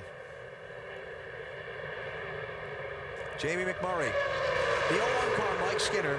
Just a reminder, he had to pit twice a little bit earlier in the race, lap 84, and then again at lap 87, and those were under green. So that's why he's not in the mix for the Lucky Dog Pass. Skinner is, in fact, the first car 2 laps down in 33rd place. My guess is that he flat spotted a tire come in. We saw him when he came down pit road, and I guess if he slid a tire, flat spotted, had to come back in. Wow. Jeff putting a block on the 42 car. Jamie McMurray trying to hang on to 3rd spot, which he does. Elliott Sadler is the leader. We've just completed 300 miles, and Casey Mears has popped up on a line. Dave? He radioed in that his gauges were going crazy. He thinks it's going to blow up. They said, bring it in, bring it to us. He smoked real bad the last time coming to the trioval, guys. Well, that's 2. That's the team car to Sterling Marlin that we just heard from, who I just set her overheated. down. It wouldn't go at all. It was starting to blow up. Was he complaining of water temperature problems, Dave? Well, I was listening for that, and they said, what about the water? And he said the water's dropping. So, you know, I mean, a drop in temperature would be good, but no. I think that the pressure was... No, Dave, that's bad. Oh, that's bad. If it drops fast, that means he's out of water. It doesn't have any water, that's right. There's nothing to gauge. You drivers know what all those gauges are supposed to tell you. Elliott Sadler leads just past 300 miles in the EA Sports 500 at Talladega. You're watching NASCAR on NBC. NBC Sports live in Talladega, Alabama with the EA Sports 500. Things getting a little bit intense. Yeah, this is the kind of race where you stop being so nice to your neighbor. There have been some people being not so nice to their neighbors in this last couple of laps around. Elliott Sadler's enjoying the view at the front, though. He's been out in front since taking over at lap 109, 9 laps ago. Jimmy Johnson 2nd, Jeff Gordon 3rd, Rusty Wallace 4th, and now Michael Waltrip 5th, with Matt Kenseth right in the mix there for that spot as well, though Matt getting shuffled back here by his teammate Kurt Busch. Ricky Craven also involved, the 32 car, and Kenseth has no help. They didn't get hooked up with Michael Waltrip there. Now, talked about some people not being so nice to each other. This was on the backstretch a couple laps ago. Watch top right of the screen. Kenny Wallace pulls out to try and pass Mark Martin. Mark with a little half of a feint there. Yeah. Kenny flirting with that yellow line. NASCAR initially posted Kenny's number to black flag him, then took it down, and they're apparently still talking it over. And then this stuff. Watch the 42 and Schrader. Oh, and Schrader in the 01 car of Skinner getting it together. Kenseth and Michael Waltrip, and that was the big wreck, and just nobody crashed. I think they wrecked. They didn't hit anything.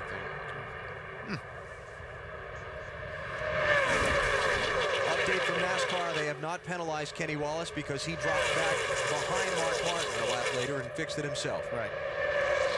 Good job, Kenny. Better to do that on the racetrack than to absolutely lose a lap on the penalty.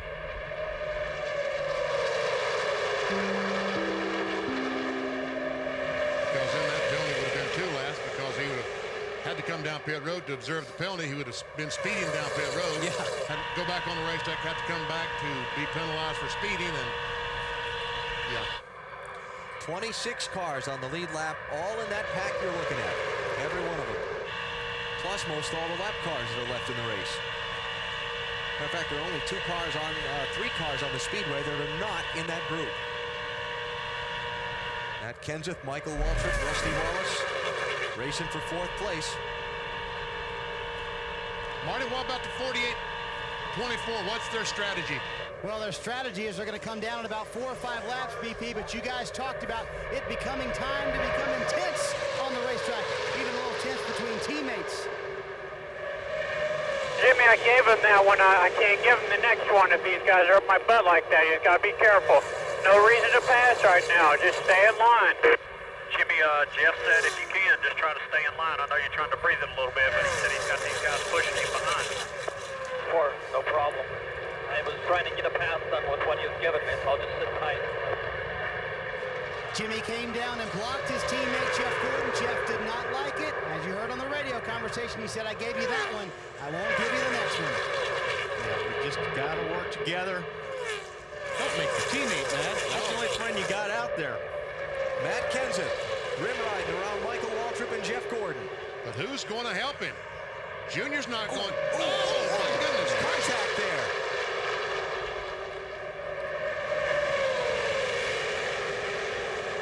Kenseth going to lose all kinds of spots after lifting off the gas. Dave, what's up with the 17? BP, he thinks he has a flat left rear tire. He just radioed it in.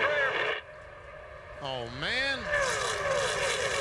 And that could be the first chink in the championship armor we've seen on Matt Kenseth this entire season. His worst finish so far this year, 22nd. He's off the pace in the back stretch. Get back as fast as I can without wrecking it here. Yeah. You see the Goodyear lettering is rubbed off the side of that tire, apparently from where he and Michael Waltrip made contact. Schrader just made a pit stop, the 49 car.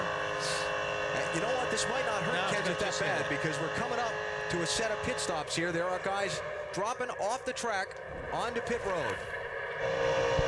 Here we see the contact between Michael Waltrip. There we saw the smoke from the tires making contact with the 15 car. Marty, 48 coming to you. Jeff Gordon and Jimmy Johnson both on pit road, second and third. Left side tires for Gordon, right side for Jimmy Johnson. Packet full of fuel. They leave at the same time, Dave. Matt Kenseth is already gone. Left side tires for him. The crew checking now to see the valve stems are both up, but the tire damage from the contact. They were going to pit in about 4 laps, so Alan, you're about right. They'll have to pit one more time today anyway. They should be okay. It's just not going to hurt him all that badly if he can get up to speed with these cars leaving pit road ahead of him. Well, that's the problem. I don't think he can, Alan. We'll see how it all shakes out, but... How about Elliott Sadler, Matty? Raymond Fox was trying to work a deal with Donnie Wingo to pit at the same time, but Wingo wanted to go a few more laps, so they did come with the 24 of those guys. They made left side tire change in the 38 of Elliott Sadler. Okay. 64 laps to go, so everybody is going to have to pit once more. Here's Ward Burton in. Matty? Right side tire change for Ward Burton. Not completely happy with his race car. And they're waving, go, go, go. They've got her full. How about Bobby Labonte, Dave? For the first time today, a 2-tire change for Bobby Labonte, 2 right side tires for him. Leader was Michael Waltrip. Now it's Kurt Busch. And some more cars heading for pit road.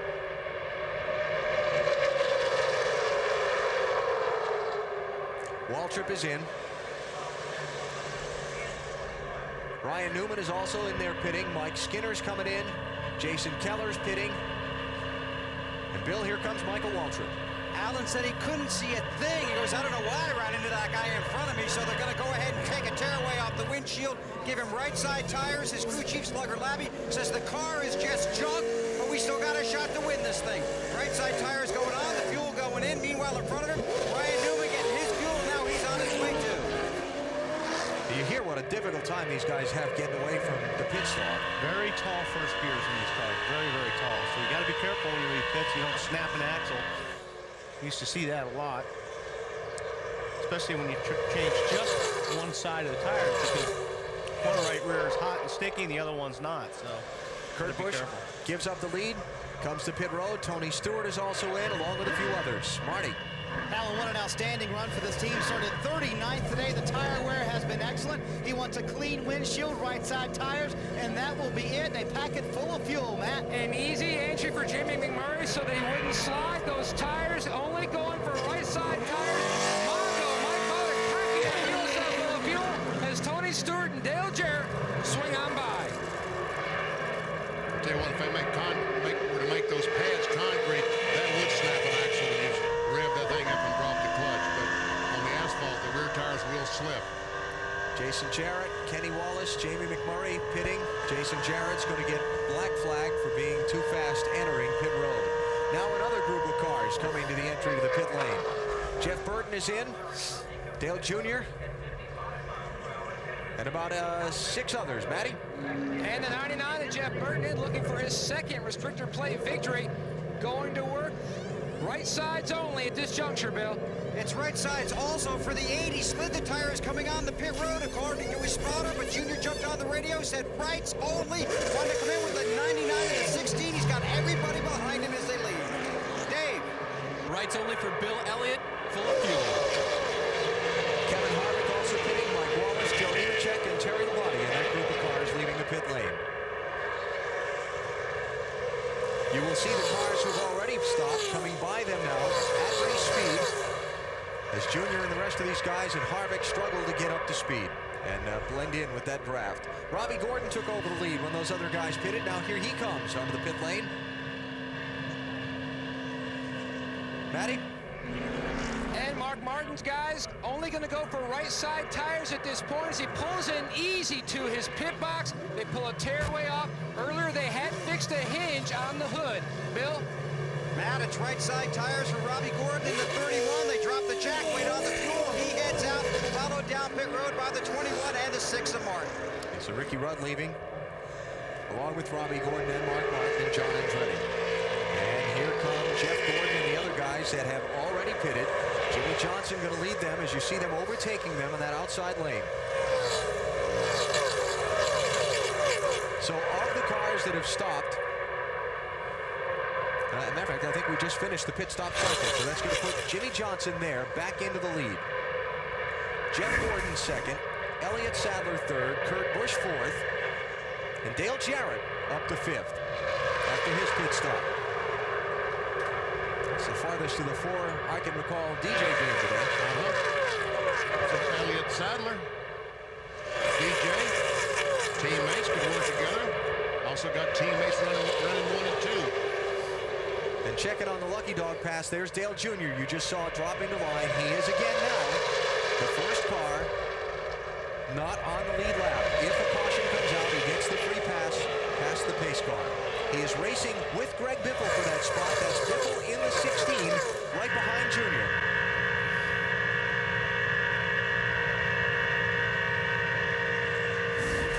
He's been in that position for some time, but has not been the lucky dog because the caution hasn't come out for him. Off the screen, the updated running order of these cars. Bobby Labonte got himself in position.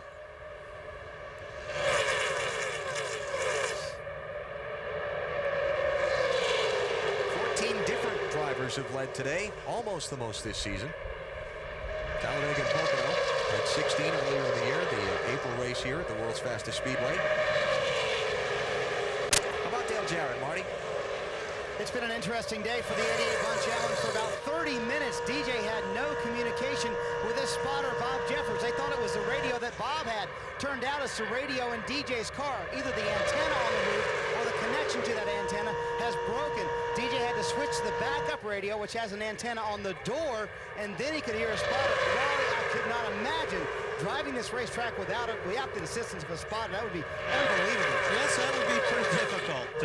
You know, you don't rely on your spotter 100%, obviously, here, but they are a big, big, big help on a racetrack like this. So, plus you can't, you know, it's hard to communicate with the team or anything. Very difficult. We really rely on those radios more than we think. Dale racing with his son, Jason, in the field today for his first NASCAR Winston Cup start. Just the second time they've run a race together. They ran a NASCAR Busch Series race in Charlotte a couple of years ago. 350 miles complete.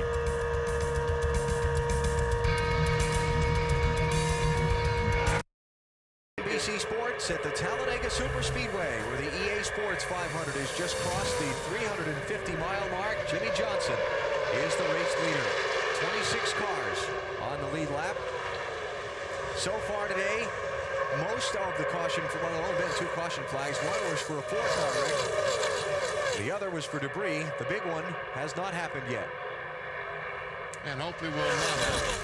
They tried a couple times. Well, they tried. They just tried that last lap when they turned free. But it hadn't happened. Matt Kenseth, the NASCAR Winston Cup Championship leader. Remember, he bounced off Michael Waltrip and had to come to the pit road. About, what, 2/3 of a lap, Dave. He was kind of off the pace, limping around with a left rear tire that was going down. He's in 21st place now.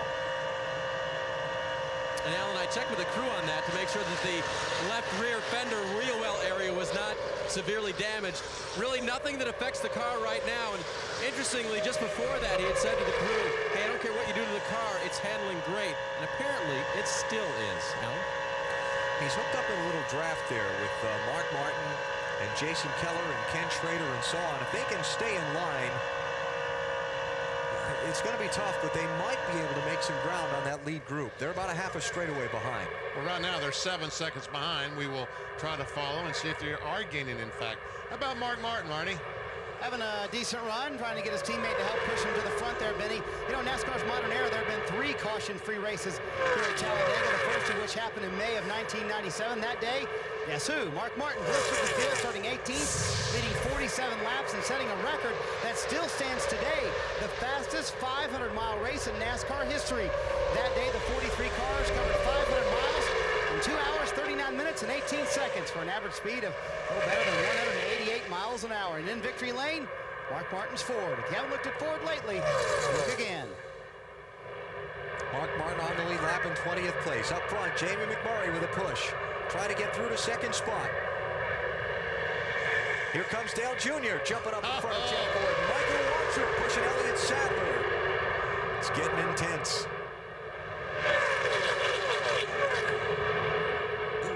I know Jimmy Johnson did not want to see that 24 car disappear in his mirror. No. He'd rather have his teammate right there. And I know Elliott Sadler in that 38 car is looking for the 88 car, Dale Jarrett. He'd like to see him in his mirror. It just feels a lot better when your teammate's behind you. Dale's kind of getting shuffled back in that inside lane. That's him way at the bottom of the screen. 5 stories tall, the banking here at Talladega, 33 degrees. It's unbelievably imposing when you get out there and you look at that racetrack close up. Little Debbie lap leaders today. Jeff Gordon has been out in front more than anyone else, more than twice as much as anyone else. But he's losing spots one after the other now. He lost 5 positions the last lap. Well, he was up in that outside lane there, VP, and I think he needs to get down in the middle or the bottom. Ricky Rudd off the pace. Dave? They believe that when he came in for his last pit stop, guys, when he was upshifting coming onto pit lane, that they dropped a cylinder. And then when he left pit lane, it just sounded terrible. It was great up until that time. And now he just radioed in, guys, you want me to keep going? Because she's going to blow up. And they said, well, just ride it around. Bring it to the garage, Ricky. Bring it to the garage. Pat Tryson, the crew chief. NASCAR just told Ricky he's no longer meeting the minimum speed. Look at this, Michael Waltrip. By Elliott Sadler, now looking for a way around Jimmy Johnson for the race lead. And look who's coming up behind him to try and help. Dale Jr. Jr. not on the lead lap, but trying to stay at the front of the pack. If he gets a caution to get the free pass. See that piece of bare metal, his crew making some repairs to his car. Junior involved in an incident on pit road back at lap 10. Limped around for a long time. Finally, under a caution, the crew able to make some repairs.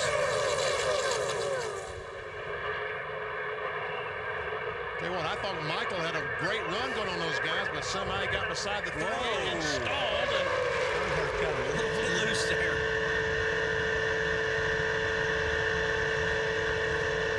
And you hear the engines don't change tones because these guys do not have to back off the throttle unless something happens in front of them. If someone gets loose or whatever, they will ease off the throttle. But 90% of the time, they run around this racetrack wide open, never backing up 1 second.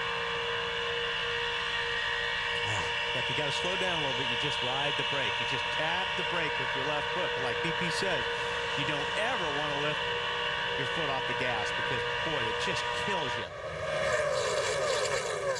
Lose a lot of time, a lot of speed. Tapping the brake while keeping the gas pedal all the way to the floor. It just slows the car down just a little bit. Waltrip trying to mount the charge again in that outside lane. That lane has worked pretty well today. Junior pushing him. Literally pushed him. Down the backstretch here at Talladega. Junior just bailed out. Does Michael have enough to squeeze in front of Jimmy Johnson for the lead? No, but Jimmy Johnson doesn't have any buddies right now in his bumper so they may pull it off right here. I don't think the 8 car's going to go down and help the 48, do you? No. Johnson spinning to the inside. Don't come back across the racetrack. He's got it. I don't think he's got much of a choice. But, Oh, boy, did he just get through there. Caution is out. And he's still moving. And Junior gets the lucky dog pass. Tell you what, Jimmy Johnson's a lucky dog right there. He is. Turn that thing sideways 190 miles per hour. How that kept from being the big one, I'll never know. They were racing for the lead. Somehow all the pack got by while he was down on the apron, and when he came back across the racetrack, the cars were gone. Thank goodness. So the caution is out for just the 3rd time in the race. Michael Waltrip is the leader. Dale Jr. is going to get the free pass after the pit stops. This sets up a number of things. 1, it keeps Junior Drive for 5 alive. 2, the pit stops are going to bring fuel mileage into play. They're coming off the throttle by the start-finish line, and the 15 and 48, I think, are going to make contact. Oh, the 8 hit the 15. That's right. The 8 got in the back of the 15 and turned down and hit the 48. Look at that. Wow. Now watch this. Joe Nemechek. Oh, very close. And you know what saved Jimmy Johnson there? All that pavement to the inside of the racetrack. That used to be grass. What a shot. This is a great shot right here. See all that pavement he's sliding on? That was Caution, done. you're coming to the caution. That was done as a safety measure, because when that had been grass, that would have been an awful crash for Johnson. And it just doesn't take much, folks. When these cars make contact, they're so loose anyway, it doesn't take much to get these cars sideways. Yeah, see? Yep. And watch this. All the cars go by. There's an opening. He goes up the racetrack. Man, how close is that?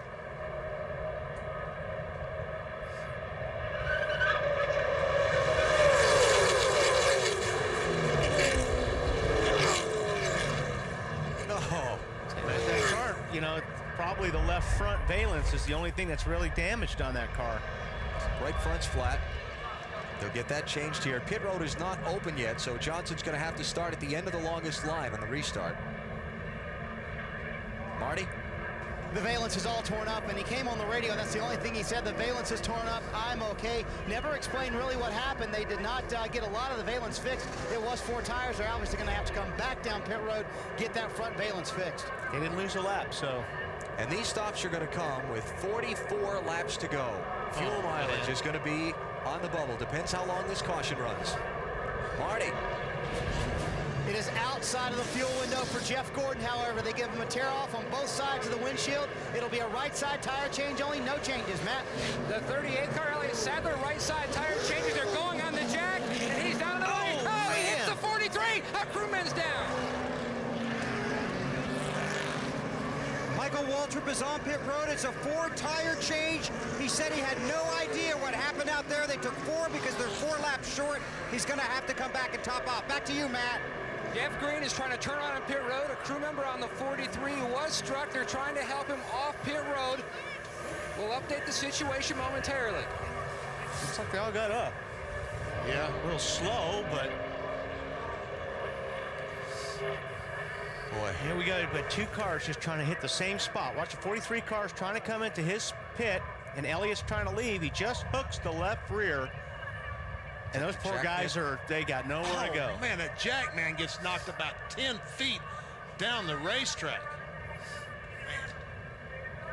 Fortunately, he didn't get run over by the 38 car once he got thrown down the racetrack. Watch here. He took a hit. Thank goodness for those helmets they're wearing, too. Matty? Archie Kennedy is sitting on the pit wall. Medical attention. There's a King. The King is talking to Archie. Archie's talking to the medical folks here on pit road. Archie's been with that team a long time. Has he? Yes.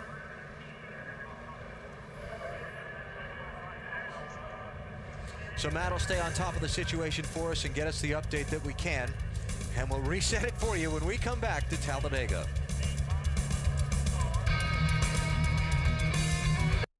Dale Earnhardt Jr. has just passed the pace car and is coming back around to rejoin the tail end of the field. The Lucky Dog. Lucky Dog is a whole lap by himself. 2.66 miles. And there's something going on with Michael Waltrip's car. He's going to be penalized here. Apparently, while they were refueling the car, they didn't keep that catch can, the overflow can, attached to the back of the car for the entire time they were fueling it. Have I got that right, Bill? Yeah, well, I didn't see the whole thing, Alan, but here's basically this discussion right here is taking place on pit road because apparently the NASCAR officials working this stall did not see the infraction. It may have been a call from upstairs from the booth. So that's what Slugger is talking to the officials about how they're enforcing the penalty.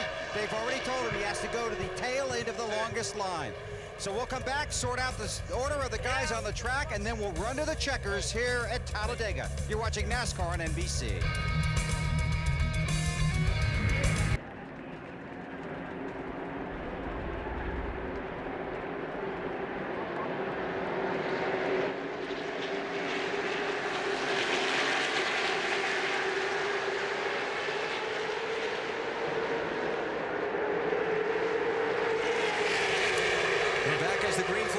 In the EA Sports 500 at Talladega, and a few things to catch you up on. Elliott Sadler is the leader, Ward Burton is second, Jeff Gordon third, Rusty Wallace fourth, Kevin Harvick fifth.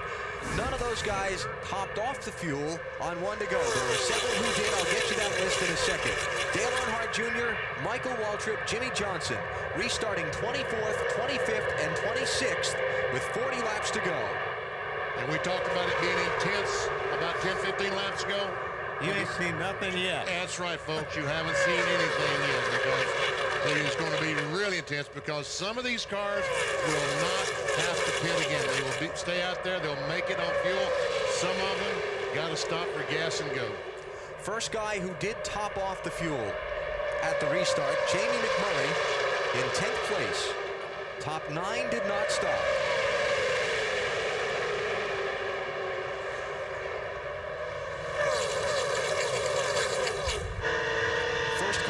Down is Ryan Newman in position if we get a caution for the Lucky Dog pass, and here's a bid for the lead as Ward Burton works to the outside of Elliott Sadler.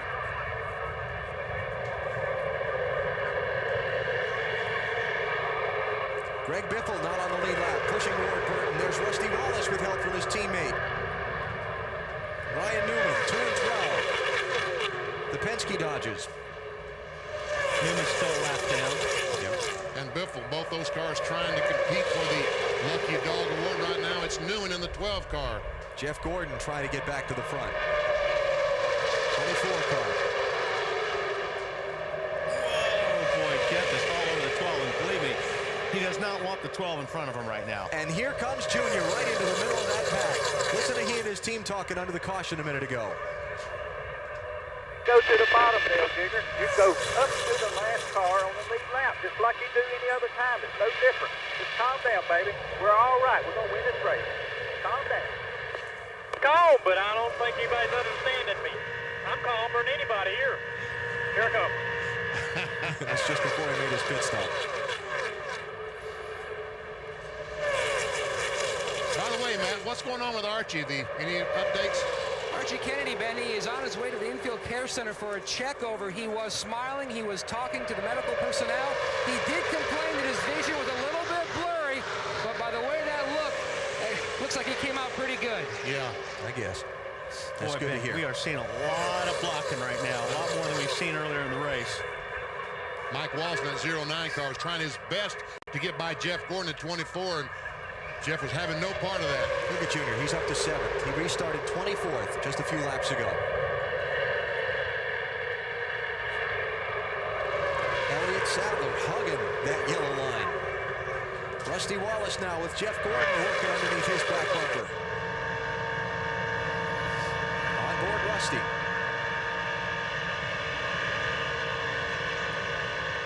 How about Rusty's chance, Dave? He's never won here before.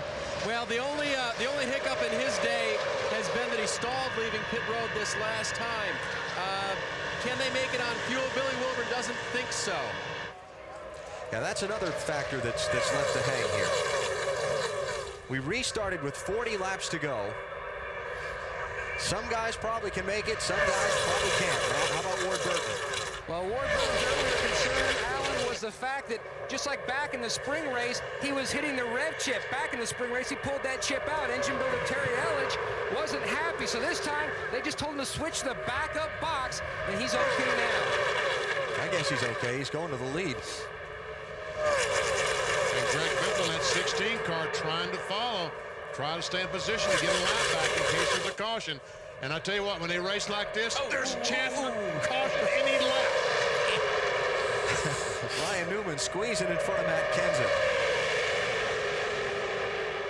Kenseth, your championship leader in that black 17. That last caution got him back up to the lead pack. And then he did not pit under the yellow.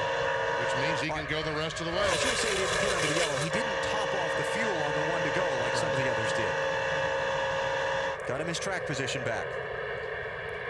BP and I were talking earlier. We think the Roush cars can make it on fuel. Look at Jimmy Johnson, 48 car.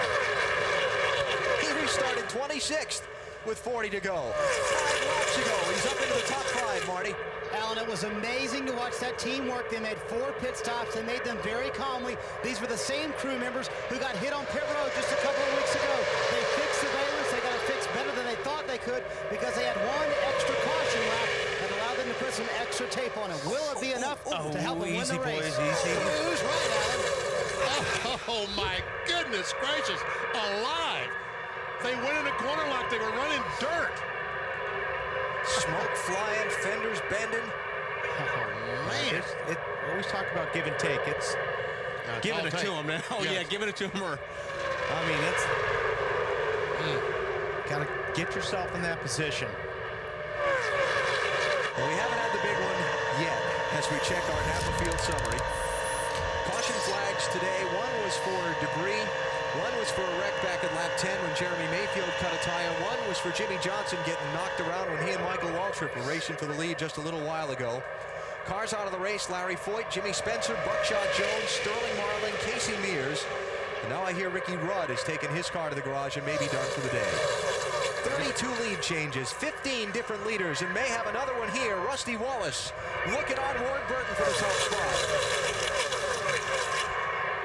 Kenseth in that 17 car trying to follow Rusty. And here comes Junior. We're seeing guys push each other a lot more in this part of the race here, where you got to be careful doing that too, or you'll get into that situation we saw with the 8 car and Michael Waltrip. How about Matt Kenseth, Dave? Here's a situation with them. Robbie Reiser to Matt. Stay out. I think we can do this on fuel. Matt back to Robbie. Does Jack think we can make it? Car owner Jack Roush. He thought we'd be 1.5 short, said Robbie. So Matt said, I'll race hard now. If we're still out here with 10 to go, I'll save you some fuel then. Matt? That's okay, Dave. I'll take it. Dale Earnhardt Jr. wants to race in the middle of the track. He was asking his spotter, Ty Norris, give me a... Wow, did you see that? Was that the 22? Oh, yeah, it was. You were saying? I'll try and get this in. He wanted the middle of the track. Ty said it's not there. Finally got him a spot. Jeff Clark just did the fuel mileage on the 8 car. They're about 150 yards from the start-finish line. They got 187.89 laps. So they'll run out right in front of the pit stop maybe on the last lap. We'll see what happens. See these guys are pushing each other. I'm telling you, it really, really tricky right now when you get somebody pushing on you and you turn the car just a little bit, that car gets really loose. They're pushing on you and you try to turn the wheel, it's just going to push you sideways. You're going sideways, like Jimmy Johnson did a moment ago. Exactly. So these guys, I mean, I know they're trying to help other cars, but you got to make sure you're doing it in a straight line. The closer we get to the finish, the better the chance for the big wreck. Oh, man. Jimmy Johnson off the pace. Marty. It's an engine failure, it looks like, for the 48 bunch BP. They're going to go straight to the garage. Oh, my. Yeah, you get those things spun around backwards. When the race car gets spun, a lot of times the engine gets spun around backwards. That's not a good thing. Damages things inside. Oh, here comes Kenseth. Matt Kenseth looking underneath Rusty Wallace. Rusty to block. Watch the yellow line. Oh, wow. What? Did he just blow up? Blew an engine? I think he did. I think Kenseth blew up. Yep. Championship leader off the pace at Talladega with 30 laps to go. Dave? He radioed in. Motors broke. Well, that was not a good place to have your engine blow up. That was a BP. Kind of like running out of gas. And somehow they all kept from running over it. Did make Dale Jr. have to get out of the gas a little bit. But he's still, believe it or not, after spending most of this day a lap down, in the hunt for the win. And here goes Junior on the inside of Mike Wallace. I'm sorry, that's Kurt Busch. That's Mike Wallace that's going with him in the 09. So Junior to second position. The 16-car Biffle is a lap down. Matt, what about the 22? Ward Burton is saying they're running all over me going into the corner. I'm back on the chip. They're telling me, pull the chip out. That's pretty hard to do. That's the chip that limits the number of RPMs the engine can turn. It's in the ignition box, usually mounted to the driver's right. Yeah, the way the seats are and everything, it's pretty hard to reach over there and grab a chip out. Unless they had it set up for the driver to do that. See, Michael Waltrip from the 15 car has moved high, trying to get Elliott Sutter, trying to get some help and use that high line to get to the front. See Kenseth there, slow on the racetrack, trying to get back around. Ryan Newman under Mike Wallace. Newman not on the lead lap. Greg Biffle, second car in line, 16. He's the first car, one lap down. See the 20 car pushing on the 12 car, Ryan Newman. And Matt Kenseth headed for the garage. His worst finish so far this season, 22nd. It will be below that today. Dave? He shut it off immediately, Alan. The crew asked him to restart. He said, well, let's wait till I get to the pit stall. I haven't refired it yet, but I'm sure it's broke. Crew going underneath right now. Not a lot of oil up underneath, so take it to the bottom of the guys. I think that he got to the blown engine quickly. I think he turned it off almost immediately and probably saved some pieces. I don't know if he'll be able to do anything with it. Might have saved half the field where he was running when that thing started to come apart. If the oil had come out of that thing and he'd have spun there, that would have been the big wreck.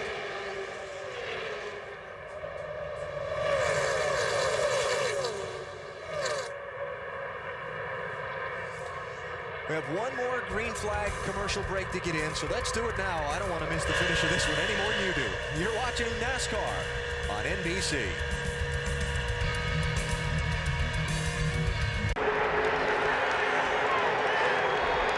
Listen to the crowd. Dale Earnhardt Jr. has just taken the lead at Talladega. The drive for 5 continues. That is something else. Ryan Newman, Rusty Wallace's teammate, pushed Jr. past Rusty for the lead. Newman trying to get by Greg Biffle, so he's the first guy a lap down in case the caution comes out. In the meantime, Rusty's been shuffled back a couple of spots. Check it out. Coming off turn 2, we see the A car go high. Newman went up there with him, and Rusty was a sitting duck. They just blew right by him. Rusty tried to go up. There was nothing he could do.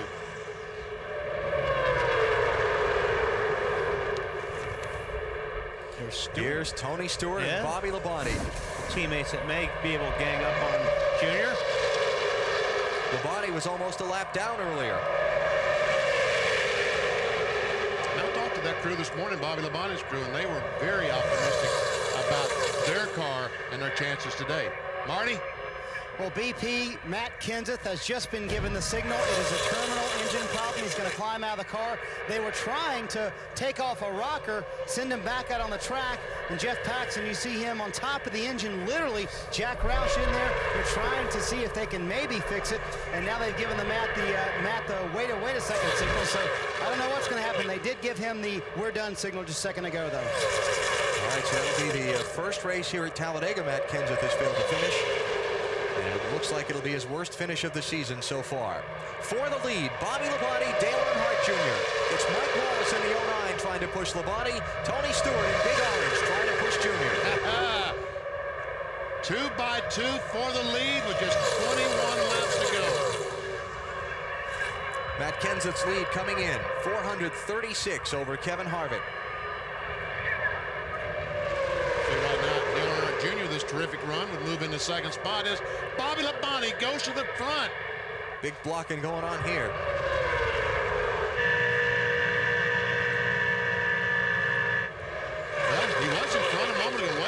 front? He was for a minute. I thought he was in front.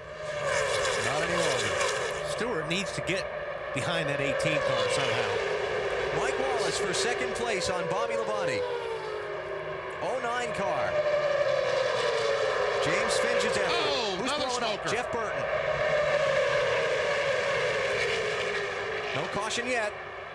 Careful, there's one more to come around the outside. He's well out of the way. You can hang down there. All right, no more to come. He got that car below that line pretty quick, so I think we'll be okay. And the race continues. We stay. Oh, caution. Caution for oil. Caution for oil. Now the caution is out. All these guys can stop racing right now. Bobby Labonte will be the leader. He was out in front of Junior when they called for the caution. So there's no point in racing back to the line. Okay, now. And Ryan Newman's going to be the lucky dog again this week. Newman's going to come. Yeah. That's a fast race car. He didn't have. Where have we seen that before? Doesn't have quite as many miles left as he did at Dover last week. But he is the first car a lap down, and he's going to get the lucky dog pass. Now, 20 laps to go. Does the caution give you enough laps, these guys that were close on fuel like Jeff Gordon, where you don't have to stop and you can make it to the finish? Or do they have to come in? I think they'll come in and put some fuel in it. Will we see anybody try and take tires? Oh, yeah. Make a big charge through the field? Sure, the guys in the back part on the lead lap, I think will take everything. Take tires, take everything you can. You got nothing to lose. Hey, Ricky Craven, Bill Elliott, Kenny Schrader, those guys, Blaney, those guys back there in the lead lap, they'll probably change 4 tires and get good to go. Caution will leave us after you subtract Jeff Burton and add Ryan Newman. 24 cars on the lead lap. Probably go back to green somewhere around 16 or 15 to go. Oh, that's going to be dramatic. It's going to be tough. Wow. And now's where you really don't have the patience, because when you're in the back, you got to go. Bill Weber. Just wanted to let you know the 8 car is not planning to pit. Okay. What Fatback's thinking. Bobby Labonte's pit.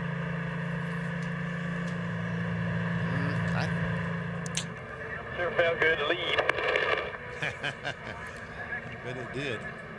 Well, talking to those guys this morning, Fatback and Zippy, I don't know if they'll run enough yellows to give them what they need to stay out for fuel. But we'll soon find out. Here they come, opening a pit lane. Bobby Labonte, Tony Stewart, both favoring the inside like they're going to pit road. And they are. That's And Junior. Junior's going to head in. Oh, easy. Close, close. No tires, just gas. Get your seat. Go ahead, Dave. Bobby Labonte already gone. This car ran out of fuel at Daytona earlier this year. It would have run out here. They would have had to have stopped. Marty? Dave, Tony Stewart already gone. All they needed was 2.5 seconds of fuel. That'll get him to the end, Bill. Junior said, let's do this red. I was almost past the pit. He's on his way. It's him in the 20. 20's got him. 18's got him too, Bill. That's where those teammates want to be. All right, here's the 49 car talking about tire change. There we go, right? Jack is on the up. Right side's going on. Looks like right side's only. 32, I think, got tires as well. We talked about him, BP. Now, those are the guys who pitted. Here's the guy who didn't, and is your new leader. Kurt Busch, out in front. 18 laps to go at Talladega. Dale Earnhardt Jr. tried to win 5 straight here. Can he do it again? NBC Sports coverage of NASCAR comes to you live from the world's fastest speedway. Talladega, Alabama is the site. It's the EA Sports 500, and we've got one dramatic finish setting up for you now. We're down to 16 laps to go. We're under caution after Jeff Burton's car lost an engine. We've had a variety of pit stop strategies played out. And we've got a championship leader whose day is going to come up shy of the scheduled finish. Marty? They tried to get him back out. A lot of conjecture as to whether or not you could get the car back out. What in the end was the problem, Matt? I don't know, something broken engine, so it's real disappointing. I mean, you know, up to this point, the engine guy's done a really good job this year, giving us reliable stuff that runs pretty good. But this restrictor plate stuff has always been our weakness. You know, none of the cars ever come here and run, and we just got to do more work on this program. You know, we shouldn't break parts. You know, when we run like that, you know, it should be reliable enough to make it. So it's real frustrating because up to this point we haven't broke parts. But yeah, the guys did a good job. We had ourselves in a good position to get a good finish, and we'll just come back and get them at Kansas. They tried to get him back out, but this will be their first DNF of the season. Alan? So Matt Kenseth going to finish. Right now he's showing in 33rd position. He may finish a little bit lower than that. But his previous worst finish of this season had been a 22nd. So as Marty said, his first DNF of the year, and his championship rivals could gain some ground on him depending on how these final laps play out. Bill? Well, I came over here to ask Tony Gurry Sr. if he talked to me, and he smiled. An amazing day. Can you finish it in victory lane? Well, I don't know. We was too close to gamble there. I guess Slugger, he's going to try it, but we were going to run out on the back straightaway if it went green. The caution, you know, might have got us through, and then again, it might not. We hadn't been running up front today. We've been tucked in behind people all day, and we ran a lot harder and a lot faster laps that time, so I know the fuel mileage changed, so no way we could take a chance on running out of gas there at the end. We just stopped, get gas in. Didn't know how many was going to stay out there, but... yeah, you did talk about staying out until just about too late. Yeah, well, you know, it's a gamble. You want to gamble or not.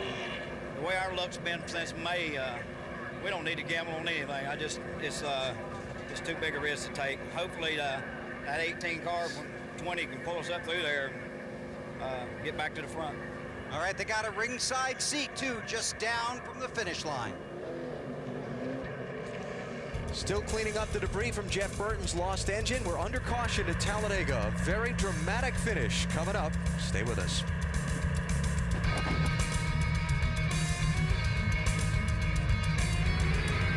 NBC's coverage of the EA Sports 500 is brought to you by Budweiser. The best things in life are the things that are true. Budweiser. By Pontiac. Fuel for the soul. By the United States Army, an army of one.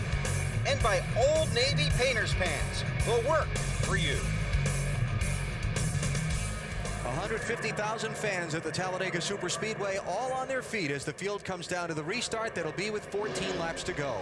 The top 7 did not pit under this caution. Kurt Busch is the leader. Mark Martin, Michael Waltrip, John Andretti, Dale Jarrett, Terry Labonte, Dave Blaney stayed on track. They're hoping their fuel is good to the finish. Tony Stewart, first off pit road. He's in 8th place. Dale Jr. is in 10th. We're back under green. And you've got to get greedy here, Benny. I mean, there's just not enough time to work your way through. You've got to, everything that you can get, you have to get every single lap. Other quick notes, Jeff Gordon, Robbie Gordon, Jamie McMurray topped off their fuel again, so they're toward the back of the pack. Ryan Newman now back on the lead lap, restarts in 24th. Mark Martin, Kurt Busch teammates were out with the Roush cars, running first and second, and they can go the rest of the way, but their teammates had both flown into Kenseth and Jeff Burton. Dale Jarrett was getting a push from Terry. Who's that coming? Stewart. And there, like I said, you got to get greedy. If you're going to have to take some chances here. If you're going to get to the front, you're going to have to take more chances now than you've had the whole race. Junior behind the lap car of Greg Biffle. 16 is 1 lap down. I think Tony was trying to get in front of Junior when he made that cut through the traffic.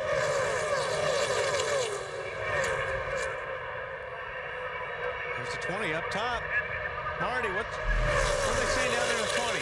Well, this caution, the last one, coming back in the ballgame, they were 4 to 5 laps short from making on fuel. Had they not gotten that caution, they wouldn't have had a shot to win the race. They have made 0 adjustments on that 20 car today. It's been outstanding, except for the overheating they had a little bit earlier. Kurt Busch up in the front, they've made 1 adjustment on that car today. A quarter-pound out the right rear tire on the very first stop of the day. We told you at the top of the show, watch out for the Roush cars. They started in the back, but they made their way to the front. Same car Kurt Busch started 36 with at Daytona and finished second. And look who's 4th, Alan. Dale Earnhardt Jr. now behind Michael Waltrip. To the outside they go, looking for the front. Bad news for the competition. Bad news for the competition. 15 and 8 are hooked up. Kurt Busch is trying to block. He's doing all he can to keep those cars behind him. And that's what he's got to do. He's got to be looking in that mirror because he knows if they get beside him, he's going to lose a bunch of spots right here. Michael Waltrip with the brake to the right. Bit for the lead. Whoa! Contact with Kurt Busch. Mark trying to get down behind his teammate. Gets there. Oh, here we go. Push him. Nice bump by Mark. Michael Waltrip to the lead. Junior can't stay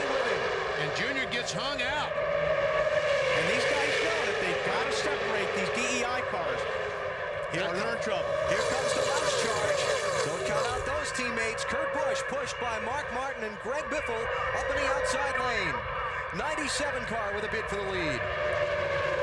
Oh, Junior just turned under the 16 car and made some room, made him a hole. Junior and Michael Waltrip side by side. Rusty Wallace is behind Michael. Tony Stewart is behind Junior.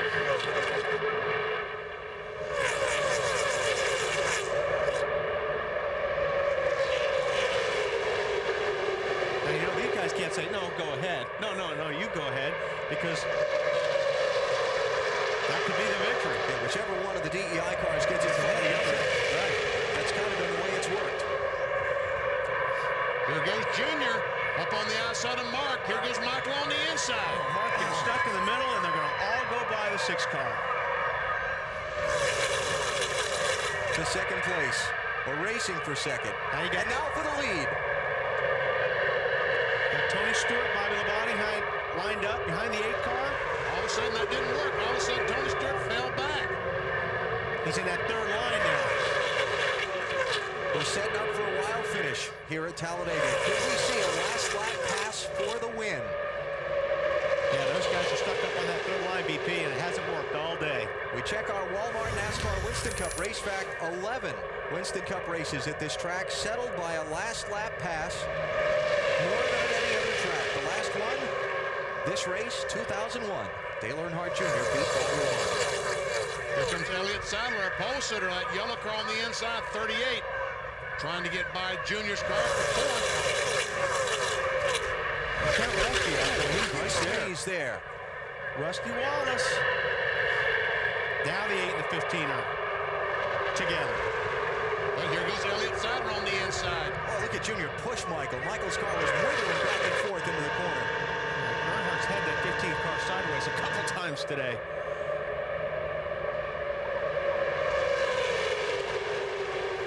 Junior trying to squeeze down, and Waltrip to the lead. He gets in front of Kurt Busch. 8 to go. Mark Martin behind Junior.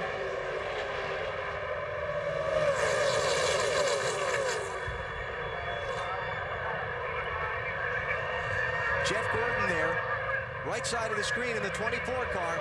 He got 4 tires on that last pit stop. He's up to 10th. Newman right behind him. Yep. Keep an eye on those guys.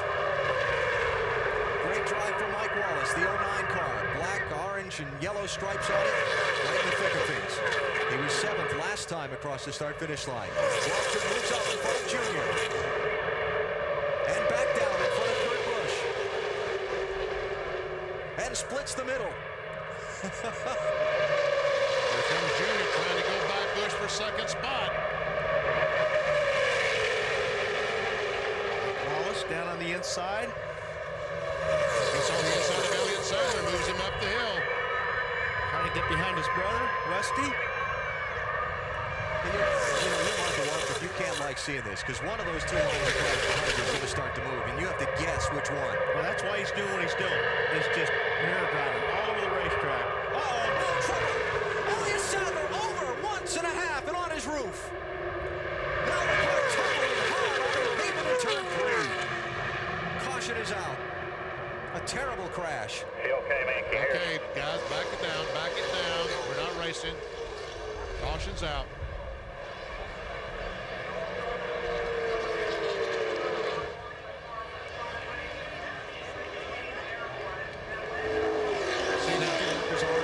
That's why we don't race back to the line. That is a record. Yes, sir. How fast they got to that car.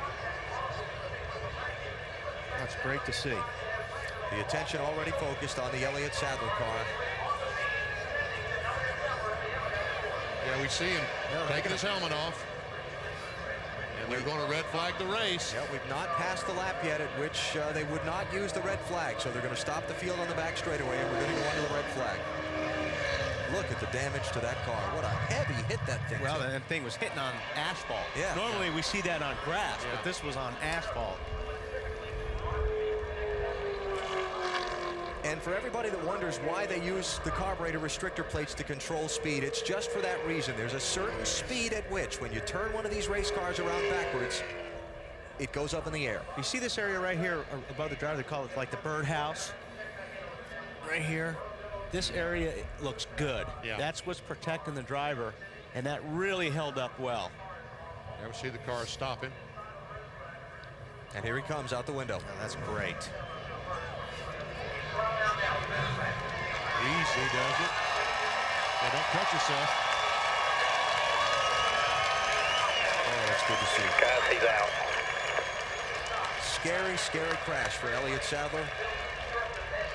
Let me get my breath before I take a step. I'm dizzy.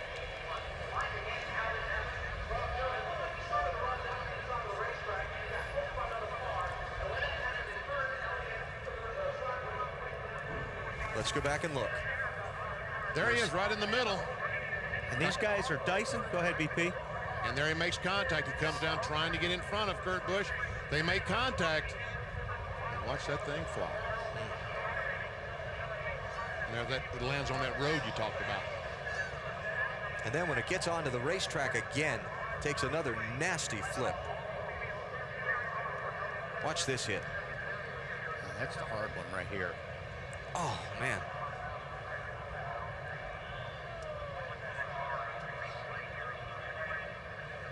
Oh, they all look pretty hard. Yeah, they do.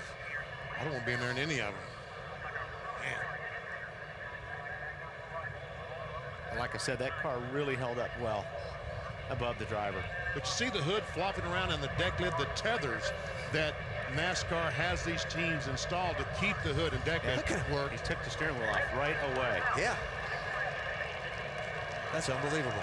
He had a crash in practice driving for the Wood Brothers a few years ago at Michigan. It looked like that. And see, that's the problem when you get, like I said, when you start mirror driving, and that's what these guys are doing. They're trying to get in front of each other, trying to make blocks this close to the end of the race. You're not going to give a guy a break. You know, something I want you to think about as you're watching these replays again. Watch what I think happened is Elliott reacted to Dale Jr. Dale Jr. started to turn left in front of Elliott, and I think Elliott just reacted to that and moved left. And that's when he came across the front of Kurt Busch. I don't think he was trying to block Kurt. I think he reacted to Dale Jr. making a sudden move to the left and just instinctively. That could be, but I mean, you're still getting a lot of that going on right now that you don't see any other time of the race.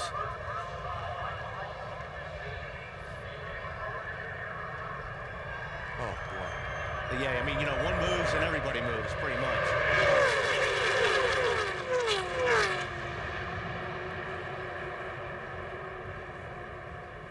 Already moving. Steering wheel's off. See, watch Junior here. He moves to the left to block Elliott, right here, and Elliott turns. Could be. Yeah, could be. He could be trying to dodge that A car. Flew in the air a long ways before it hit anything.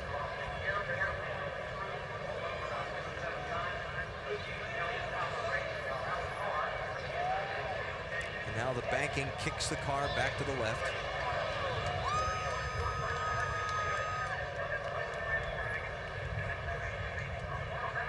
Fortunately, it was down where no other cars hit him while he was flipping.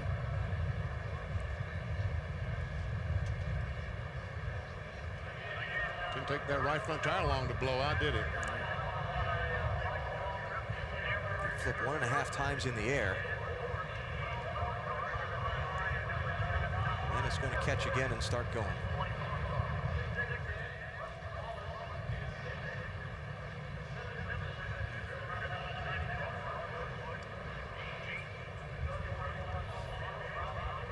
Another 3.5 times. When is it going to stop? You got to be sitting there going, please don't hit me. Yeah. So he rolled over 5 times. Not counting the time he spent sliding on his roof upside down. Watch again. Junior makes a move to the left to block, and Sadler turns to the left to drive.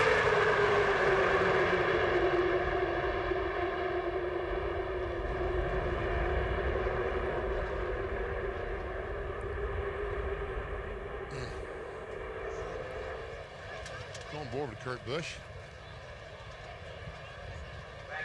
There we see the contact, yeah. And there you see the car.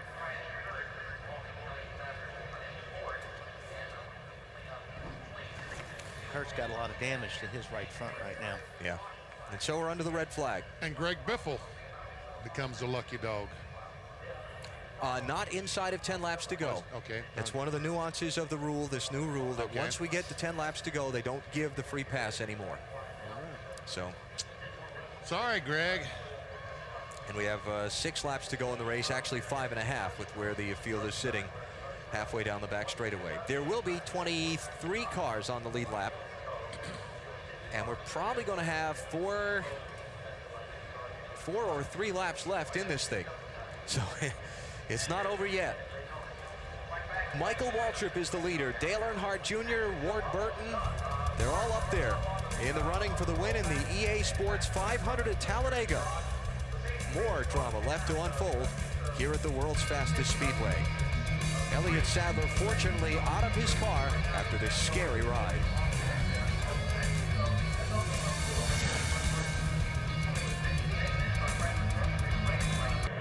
And the field rolls to come around to get the pit road opening, to get the 1-to-go signal, and to set up for what's going to be a wild, tense, dramatic 4 laps at the finish of the EA Sports 500. You thought the last restart was wild. Yeah. Wait till you see this, folks. Because this is for all the marbles. Stories of the day. Dale Earnhardt Jr. got damaged on pit road back at lap 14. He spent most of this race a lap down. Got back on the lead lap when he managed to be the first car 1 lap down, and a caution flag came out about 2/3 of the way through the race. Came tearing through the field after the restart. Took the lead with 24 laps to go for the first time all race. And now he's running second behind his teammate Michael Waltrip as we get set for this final restart. Earnhardt Jr. trying to win 5 straight here at Talladega. Michael Waltrip, heard from his crew chief a minute ago, got a new car here, not really all that enthused with it, but he's managed to work his way to the lead. And that's the spot you want to be as we get down to these final laps. This car he tested in Daytona a couple of weeks ago, ran about 1,100 miles with that car. Slugger was very happy with that car, but obviously Michael not too pleased with it. We have 23 cars on the lead lap.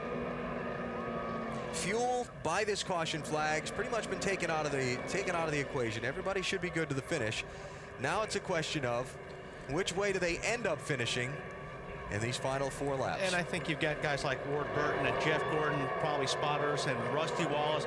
These guys behind the DEI cars have got to be talking to their spotters and cutting deals right now, because they know the only way they're going to beat the DEI cars is to gang up against them. Kurt Busch involved in the accident with Elliott Sadler, getting the damage repaired on his car. You heard from his crew chief Jimmy Fennig there a minute ago. It's going to put him at least back to the end of the lead lap cars. And now, because we're inside the final 10 laps, only the lead lap cars go to the front of the line in single file for the restart. We saw Greg Biffle alongside Michael Waltrip when the cars took off. Well, he has dropped back, and he will restart the race in the 24th position. Now, I say that earlier about those guys teaming up, but I could be wrong on that. The 8 car and the 15 car could be going at each other pretty hard. I don't know. What do you think? I don't know. I think that the 8's going to help the 15 win. I don't know. I'm going to go against you on that one. Okay. I vote with Wally on that. Okay. 8's going to try and pass him for the win. I do believe so. Earnhardt Jr. looking to become the first driver to win 5 straight races at a NASCAR Super Speedway. It's not an all-time NASCAR record. Richard Petty and Darrell Waltrip won 7 in a row at short tracks, Richmond and Bristol respectively, but it's never been done on a super speedway. Junior here and Bill Elliott at Michigan have each won 4 straight races. He's trying to carve out new ground that even his father didn't accomplish. I like Tony Eury Sr.'s answer. I don't want a dog in this hunt, in this fight here. I'll tell you, those guys did. I'm proud of the job they did on fixing that car. It's hard to fix a car here at Talladega. It's so important to have this aero right, and they got it right. A couple things just to talk about as far as the restart is concerned from the driver's perspective as they get ready to go. Single file, I won't stay that way long. Restricted engine package like we run here. It takes a little while to get up to full speed. And you're going to see guys trying to lay back. Like Ward Burton, you see that gap that he's got behind Dale Earnhardt Jr. You'd like to keep that and accelerate a little bit before they do. So then he'll have a run. When he gets to the start-finish line, he'll have a run, he'll have more speed, and he'll try to get by him. But he's also getting in his ear right now, close it up, because NASCAR will try to keep the cars tight. All right, here we go. Coming down to the restart line. The Junior laying back from Michael. Yes. There it is, the restart line right about now is when they need to nail the throttle. Go, go, go, go, go. Restart. You see all these guys up against that outside retaining wall. You can only pass to the right. Now, Michael may be a sitting duck right now because these guys have laid back, so we'll see what kind of run they get when they get to the middle of the backstretch. There is such a thing as getting too far ahead at these drafting tracks. Yes, and Michael may be it. It may be it. He may be sitting duck. We'll see what happens. Jeff Gordon should be a little bit closer to the 22. Tony Stewart did 3 wide with Mike Wallace back there coming off 2, but meanwhile, here comes Ward Burton and Junior. The 8's got some steam. We'll see what happens. See how Michael blocks. And you know he's going to block.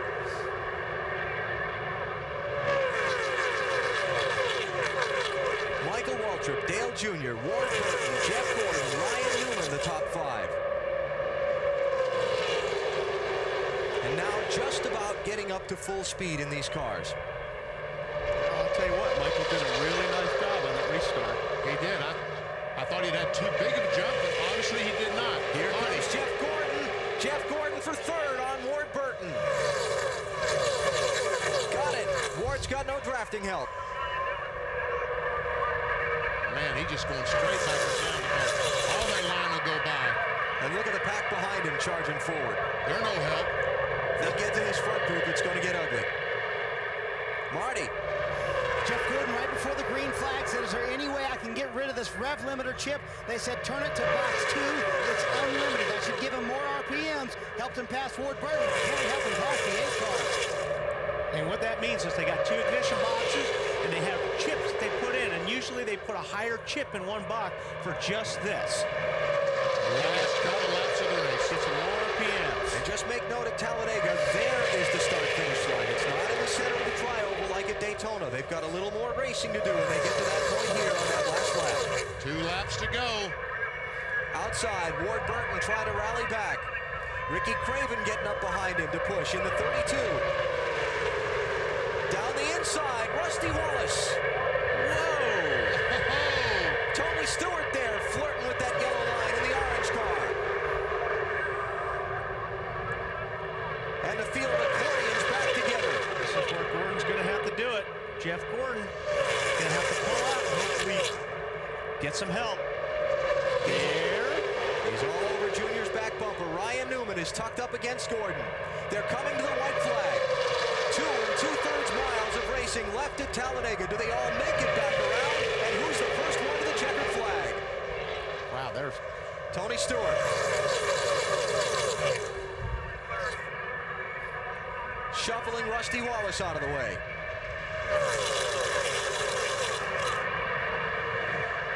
Jeff Gordon trying to block. Stewart trying to find some running room. Stewart up the center. So far, nobody with anything from Michael Waltrip. Outside, it's Kevin Harvick in the black and silver car. Gordon's on the outside of the 8 car. Gordon trying to jump in front of Harvick and get the push. Gordon to 2nd. Michael Waltrip trying to figure out who to block. Here they come to the final corner and down to the start-finish line. Waltrip's going to have enough. Michael Waltrip will win the EA Sports 500 at Talladega. Oh, crash after the checkered flag. Bobby Labonte turned into a couple others. Big wreck behind you, big wreck behind you. Be careful, just come on around. Big wreck behind you, big wreck behind you. They are lined up outside of you, buddy, outside. Bobby Labonte, Kenny Wallace, Mark Martin. In a wreck after the checkered flag.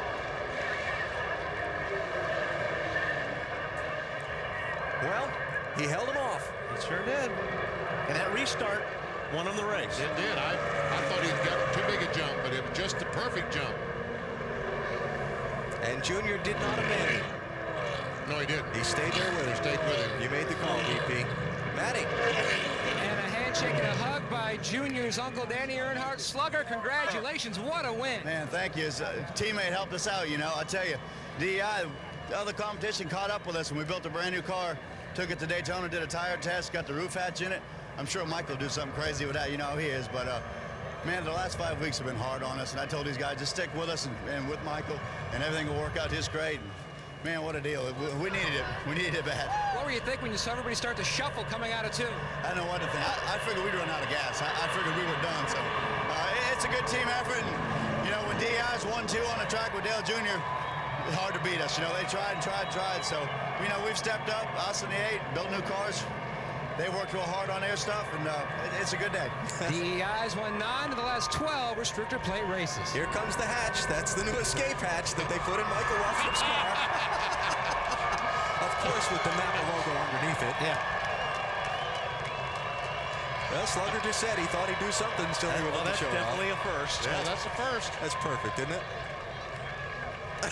Yeah, I know you want me to go to victory lane. High five me first, you know? That's beautiful. Michael Waltrip's second win of 2003, and what a miserable month it's been for Waltrip and this team. Slugger talked about the way things have been going for them lately. Last 5 finishes before today: 42nd, 37th, 32nd, 26th, 42nd. He was 5th in points after Michigan 5 races ago. He fell out of the top 10 for the first time all season last Sunday at Dover.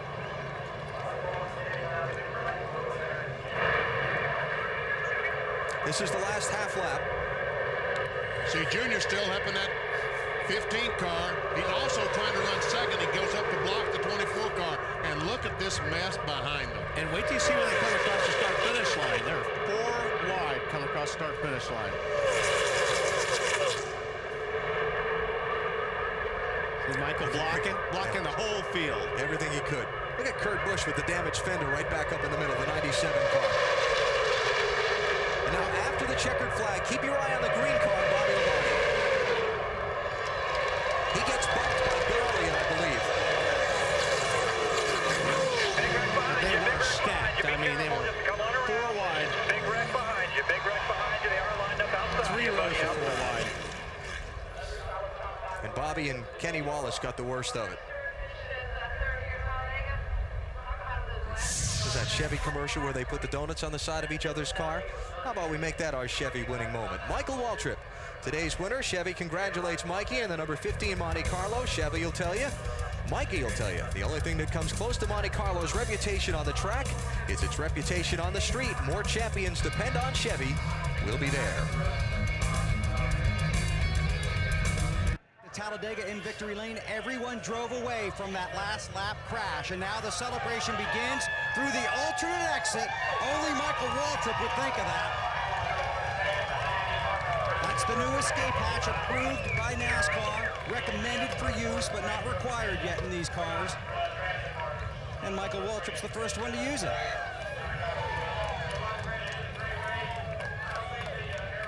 Let me take this towel here. Have a towel.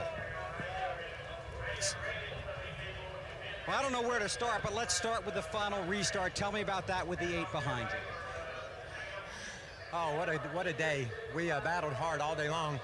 I was afraid about the restart. My car was geared a little higher than I wanted it to be, and I was afraid they'd get a run on me, and that's what Junior tried to do. I fought that one off, and then I saw Gordon get beside Dale Jr. coming off 4, and you know, I had to go for it. I had to go up high and hope that Junior didn't have a run on the bottom, get under me, and come back and block him off. And it was a good plan, but you know, I'm sitting over on the back straightaway thinking, where am I going to put my Napa Chevy? How am I going to position it to make sure I win? And you know, when I drove off Bill, I said, I don't know. I'll just deal with it when it happens. But real proud for my team, Slugger, DI, the dominance continues. And you know, today it had a whole lot to do with a couple of guys willing their way to the front, because I think the gap between the haves and the have-nots has drastically closed. Well, they put you to the back once for that pit road penalty. Yeah, what did I do? I don't even know what happened. The catch can kind of. They didn't want to tell you. It's not important now. You won the race. But you had to fight your way up through that mess, didn't you? Yeah, and how was it out there, by the way, with those rules? And my car was kind of slow in the glob. But if I got in the back and got a run up through there, because the way it was geared, I can make some good progress. And it taught me a whole lot going to the back and coming back up through there. So every time I was a little bit better at it. And I was shocked, just literally shocked when I was into in the front at the end. And it had to do with great fuel mileage, had to do with a great team. I want to thank Coca-Cola, Klausner, Oreos, all the people that make all this possible. Of course, Chevrolet. I thought you didn't like the gear in this car because you were really frustrated in the early laps here, weren't you? I was, but I told them yesterday that in the pack, in the glob, it wouldn't go. But if I got to run on people, I was all right. And I whined a little bit more than I hope anybody heard me, because this place is frustrating and you got your emotions out on your sleeve anyway. And I was complaining a lot, but I'm thankful to put our Napa Chevy in victory lane. Guess what? Tomorrow is her 6th birthday. How about that? Wish her happy birthday. Happy birthday. And the birthday celebration is in Victory Lane at Talladega. Marty? Well, Bill, speaking of not knowing where to start, Dale Jr., where do we begin with your day? Let's start with the end. Did Michael just have too big of a run on you for you to be able to catch him? Well, he has a great car, and he's one of my toughest competitors on the track like this because he knows a lot about me and what all my tricks are. So it's real tough to get by him. I get up beside him, but it's hard to get by him. I didn't have anybody behind me that I'm drafting partners with. Me and Jeff Gordon were buddies, but we're not drafting partners. And it just didn't work out like we wanted it to. We're real happy to get second. We had a trouble on pit road, lost a lap there, ran most of the race a lap down. The rule worked out for me. I didn't earn my lap, but I didn't earn it back, but the rule worked out for me. And I got it back, and man, we were just running into everybody. Everybody was running into us, and some people hung on to their cars and some people didn't. I feel like I caused the crash with Elliott. I hope he's all right. Just a rough race, and it was fun, but I don't think everybody out there was too happy with what was going on out there, and that's the wildest I've seen it in a long time. All right, they did an incredible job being a lap down, come back to finish second today. Matt? 3 seconds and now a third for Tony Stewart. Let's talk about that last lap or two. Our car's high, car's low, cars running into you from the left side, cars running into you You're from like a pinball.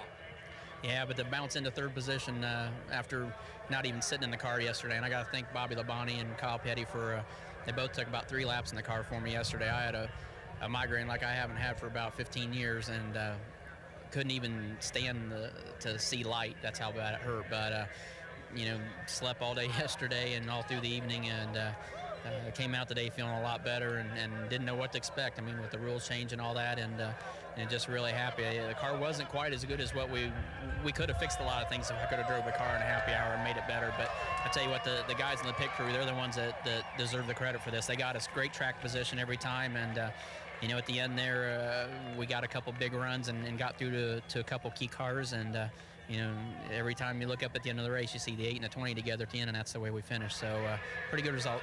Quickly, do you like the new rules? I think that NASCAR is doing a great job with them. I think the intent of it is great. Needs some tweaking. I think you know, some guys that would never get laps back under certain circumstances have finished in the top 5 the last 2 weeks because of this. So I think there needs to be some tweaking to it, but I think all in all it's done for the right reasons. The good thing is when somebody has a wreck like we had here today, you know, we all start slowing down right away, and that was the whole intent of the rule, was to save our fellow competitors. So I think everything's going along for the right reasons. Tony Stewart, third in Talladega. Marty? Well, Matt, Jeff Gordon made a run with 4 fresh tires, but in the end you apologized to your crew. Why? Well, I was more apologizing because I let Harvick get to the inside of me down there in the middle of 3 and 4. I put myself in perfect position, had a push, got by Junior, and had my set side on Michael and had the momentum, and he moved up, and when I moved up with him, Harvick snuck to the inside of me, and I just was really, you know, apologize about that. I mean, they know me. I'm going to go for the win. I'm not going to stay there in third, and I'm glad that I did, and we still ended up with a top 5, so I'm real happy with that. Real quick, did the new rules work? I don't know what they were meant to do. So, you know, I wasn't a part of that, the rule change in any way. I just went out there and drove my car the best that I possibly could. And, you know, I didn't see a big difference from before other than the cars. You could bump draft a lot more. Finishes 5th today for Jeff Gordon. Dave? All right, Kevin made it through the end, through those final laps. Kevin, what was it like? It was pretty wild. It was pretty cool there at the end. Kurt Busch, he was on a mission there, and he had the old 29 Jim Goodrich Chevrolet going. But went in the middle there and thought we might have a chance coming to the line, and everybody peeled off behind me and you know, wound up 7th. So still a good day for the Jim Goodrich Chevy. How'd you feel about the package and how it raced? I tell you, it completely changed my opinion during the race. Our package wasn't as strong as we have been in the last 3 restrictor plate races, but it's a lot like the roof fin, and you can pull up better, and I think the racing was a lot better. All right, Kevin Harvick, a top 10 at a restrictor plate race. That's not bad. Michael Waltrip with his 4th NASCAR Winston Cup win, 2nd of 2003. His first win not at Daytona. Earnhardt Jr. from a lap down to 2nd. Brian Newman from a lap down to 4th. Lucky Dog Award, he comes back to 4th, yes. Top 10 there for Mike Wallace.